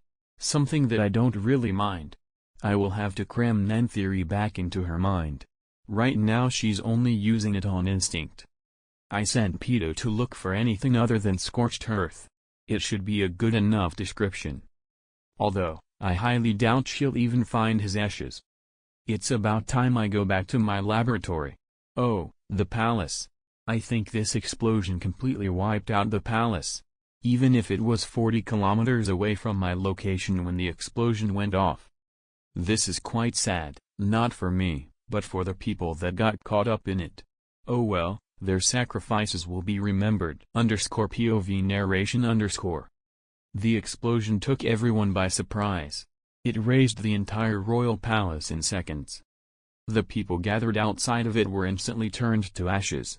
And out of the hunters present, only Nav and Morel managed to escape. Knuckle was not fortunate enough. Killua and Gon were already far away from the palace. But the explosion still affected Killua and Gon. At least the shockwave of it did. Thankfully, Killua managed to speed away before the flames devoured the palace. Being a good friend, Killua took Gon to the nearest hospital he could find, which was extremely far away from the palace, and also in the opposite direction of the explosion. There had already been a nuclear explosion in that direction. Going there wouldn't have been ideal to the young assassin. The entire country felt the explosion too, mostly in the form of a powerful earthquake and a shockwave that broke the windows of most of the cities in the country. It also toppled down a lot of the older or the poorly built houses. The devastation was extremely depressing to witness. Right now, Morel was grieving his students whilst Nav was recovering in the hospital. The fate of Nav's student was also unknown. But he had been gravely injured. He didn't even have time to look for her before fleeing. He could barely muster the strength to open up his pocket space. Morel had to pull him into it. They couldn't understand what had happened. They had no way of knowing that this was Ashton's fault. And even if they did, there wasn't much they could do. Although, if the old scientists had just fled from the Ant King, humanity itself would be in danger. His pride had saved humanity. Somewhat self-defeating when you think about his goals. But still, his pride far overpowered all of his thoughts. The king had become akin to a god after absorbing the royal guards and Ashton's Nen. He couldn't be taken down through normal means. And governments would be too slow to react. No normal nuclear weapon would be able to take him down either. Only the strongest one would be able to kill him off completely. And that bomb is one of a kind and stupidly expensive. The only person capable of producing it was Ashton himself. And it was just as powerful as the explosion he had created, just a lot more poisonous. The fumes from it would likely kill off the entire country and affect others surrounding it too. Governments worldwide were extremely reluctant to use this type of destructive weapon. It would worsen public relations after all. Killua is currently trying his best to find a way to heal his friend. Gon's hurtful words were all but forgotten to him. He cared far too much for the green-haired child to hold a grudge against him. Even so, Gon's state of mind was just as grave as his injuries. He had given away everything, only to achieve nothing, lose his legs and die in the end. His revenge hadn't been fulfilled at all. But his mental state will only come to mind after he is no longer in a coma. His state was beyond critical. To the point where Killua needed to ask his family for help. Which they obviously didn't accept. They weren't really able to do much anyway. They weren't really willing to allow Killua to make a wish to Aluka, his little sister. Not that that was going to stop him. But he still needed someone to stabilize Gon's condition. And most of the good doctors of the Hunter Association were either occupied or unbelievably expensive. Normal equipment wouldn't be able to keep him alive for long. His state was already critical. The doctors even suggested putting the kid out of his misery. So, Killua ended up being forced to call someone else. _POV Ashton _ To say I am surprised by this call would be an understatement. I guess I'm still fresh on Zeno's mind. I just got back to my laboratory after going to an actual barber and making my hair more presentable. And suddenly getting a call from Little Silva wasn't quite what I was expecting. The Zoldyck family wanting me to help heal someone was strange. I don't think Zeno got injured during the attack. There wasn't even anyone capable of doing that. The royal guards were occupied with the others. And any other ant would just get ignored by the guy. Especially since he was affected by almost killing a non-target. Still, I guess it's been a while since I've seen Maha. Some tea with him wouldn't be so bad. Sure, he tried to kill and all that, but most of my acquaintances do that at some point. Maybe I should stop hanging out with such a bad crowd. Oh well, not that it matters. I'm also a bit curious as to how Little Silva has developed. He was quite talented when he was young. Not as much as Killua though. Wait. Killua took Gon away. And now the Zoldycks want me to heal someone out of nowhere. Wait, is Killua impersonating his dad? I doubt the Zoldycks would care much about Gon. Well, at least this is going to be fun. Although I don't know if I'll be able to help much. Gon is a bit more than injured. His vitality is simply gone. He's lucky to still be alive. I guess Killua just wants me to stabilize him for a bit. I can do that, sure. That must mean he has a way to actually make him recover completely. Something I find hard to believe, but Killua isn't stupid enough to call me for shits and giggles. So he must have secured a way to actually save Gon's life. And that's something I want to see. Well, I also want to see Gon's face when he realizes that the person he tried to kill had a hand in preserving his life. _POV narration _ A sadistic smile reached Ashton's lips as he stared at the table in front of him. I guess I'll start my experiments a bit later, was his thought. A strange carcass was laying on said table, dissected and bloodied, which he all placed in his personal space. He threw away his gloves and wiped his hands on a towel, immediately starting to get ready to reach Gon's location. _POV narration _ As the scientist rushed towards Gon's location, he received another phone call. He usually wouldn't even hear that with the wind in his ears. But it seems the universe really wanted him to hear that one. He landed a bit and answered the call. Hello? Ashton greeted with some curiosity. Hello, this is Starbucks, may I take your order? Strange.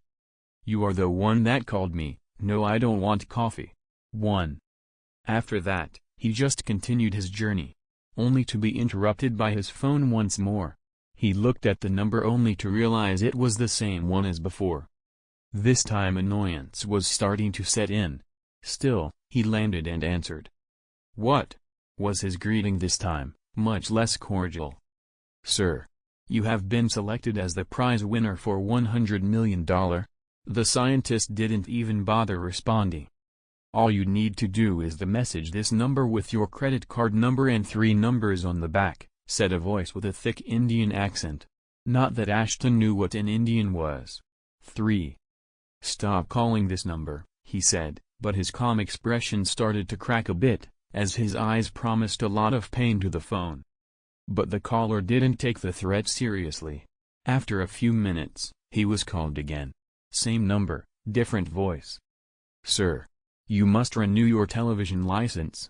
I hate to inform you that 1. Look, I don't care who you are or where you are. I am going to find you, and kill you in the most painful manner I can think of. 2. He hung up the phone and continued. 2. Meanwhile, in a random warehouse, the Phantom Troop were gathered around a phone. Some were laughing, some were smiling. 1. Killua. This phone prank idea is really nice. A good way of entertaining ourselves, said Nobunaga with a satisfied smile. Or the Starbucks employee. 2. Yeah. This guy's reactions were quite great too, said Banolanov, or the Indian scammer, as he recovered from his laughter. Indeed, by the way. Whose number was that? Asked Phaeton. He was the one that tried the last prank. He was quite sad that he didn't get to finish. Oh, that was Ashton's number, said Killua with an innocent smile on his face. 2. The members of the troop all turned pale at the same time. As Phaeton just looked at the phone, his emotions unreadable. 1. Fuck was the collective thought going through their minds. Well, everyone besides Killua, who just smiled. Happy April Fools or whatever _ This was posted on the 1st of April back to regular program. _POV Ashton _ It took me around an hour to reach their location. I moved using my explosions. I can reach better speeds after my recent power-up. It has to do with the fact that I can defend myself better against explosions, so I can just use stronger ones to send myself forwards. The most shocking part is that I no longer feel the need to trim my beard. I simply look better with it. At least as a 40-year-old looking man. I haven't gotten used to looking like this yet. I've seen a lot of people grow old and die, but I've never actually undergone that process myself. Although, my vitality is still much greater than that of other humans. I'll have to go to the Dark Continent to gather some more food. I have a lot in my void space, but I'm keeping that for rainy days. The situation isn't dire at all right now. I reached the hospital. Gon was being held at. Killua wasn't there. But someone else was. A young man of decent height with long black hair and large, emotionless eyes. I don't think I've ever seen this guy, but he seems quite serious. He looks like he has a mission or something. He's standing right in front of the hospital. I just decided to ignore him, but when I passed him he tried to stick a nail in my neck. That's not really something I appreciate. I grabbed his forearm with my right arm. I gripped him hard enough until I heard a crack. He didn't react much to the pain, but he seemed quite surprised that I caught his attack. The younger generation lacks manners these days, I said whilst shaking my head.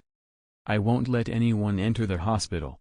His tone was calm, but his hostility is quite obvious.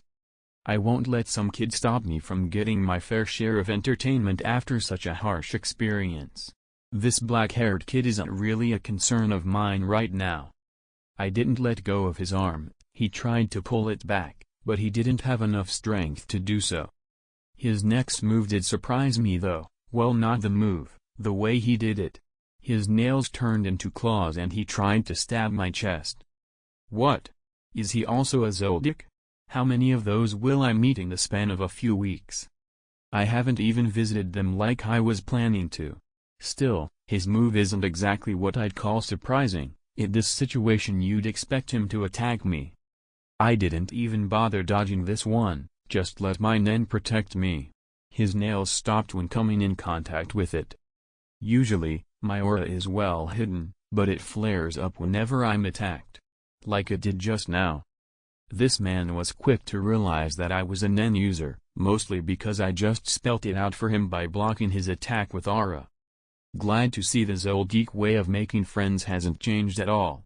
I'm not even joking, most of my meetings with Zoldicks had them attack me one way or another. Killua wanted to fight me the first time he met me in that shitty warehouse. Killua in the forest, and he actually fought me in the palace. Maha, Zeno and Silva tried to kill me the very first time I met them. Hell, Zig used to do it regularly too. He said it helped with my reflexes, but he just liked attacking me. Now this guy, apparently a Zoldyck too, doesn't want me to enter a hospital of all things. Really, what a weird family. Just as I said, these are the only people that I can truly befriend. Insane people like Netero are really rare after all. I let go of his arm and just ignored him. He didn't attack me again, at least not in a straightforward manner. He clearly demonstrated his training by waiting for me to turn around before trying to stab me once again. Still somewhat predictable though, I just whipped my leg around and kicked his side. Much like I to Killua, but somewhat stronger this time. I basically used the Snake Awakens with only one leg. I think I've only seen Zig and Maha do this in the past. The Snake Awakens is a simple enough technique. Whipping your limbs at great speeds and cleaving anything within range of them. But it does take quite a bit of practice and control. He seemed to recognize that technique. His eyes widened as his bloodlust started showing. Where did you learn how to do that? Yep, his bloodlust is truly worthy of the Zoldyck name. But I still want to play around a bit. Gon sure can wait a few more minutes. I started walking around him in a strange manner. Every step I took left behind an afterimage, but they were slow. I circled around the assassin as he stared at the afterimages with hate. Rhythm Echo. An assassination technique that has the user walking in a certain manner and creating afterimages and decoys. This also happens to be my favorite one. It's hard to tell the real one with me. I can perfectly hide my Nen. Unless you have a special technique to sense me, then it's useless to even try. It continued like this for a bit, up until the point where all of the afterimages took a step towards him at the same time. All it took was a simple change of pattern in the rhythm echo to make the assassin lash out. throwing his nails at them with great precision and in very quick succession. The nails passed through all of the after images, and me too, as I used fleeting existence to extend my fun. It made all of the after images stop too, but it was only for 1 second, so the technique didn't become undone. After that, I rushed towards him from the back. My nails quickly tore open my gloves, as I started regretting not wearing the fingerless ones. I hate it when this happens. I didn't stab him, but I slashed him across his back at incredible speeds. I didn't leave all that big of a cut, but it was still something. He had been too caught up in trying to find out the real one to protect his own behind. Bit of a rookie mistake. It also didn't help that my forward movement made all the after images pounce at him, leaving him open from a few sides. I took a few steps back as I took off my gloves with regret. "I think we're done here," I said in a simple tone. "Where did you learn how to do this?" He was really getting aggressive. I didn't know the Zoldyks cared so much about their techniques. Maha, Zeno and Silva saw me use them and they barely reacted at all. I think it's mostly because they somewhat knew who I was. But this guy thinks I'm just some random doctor or something.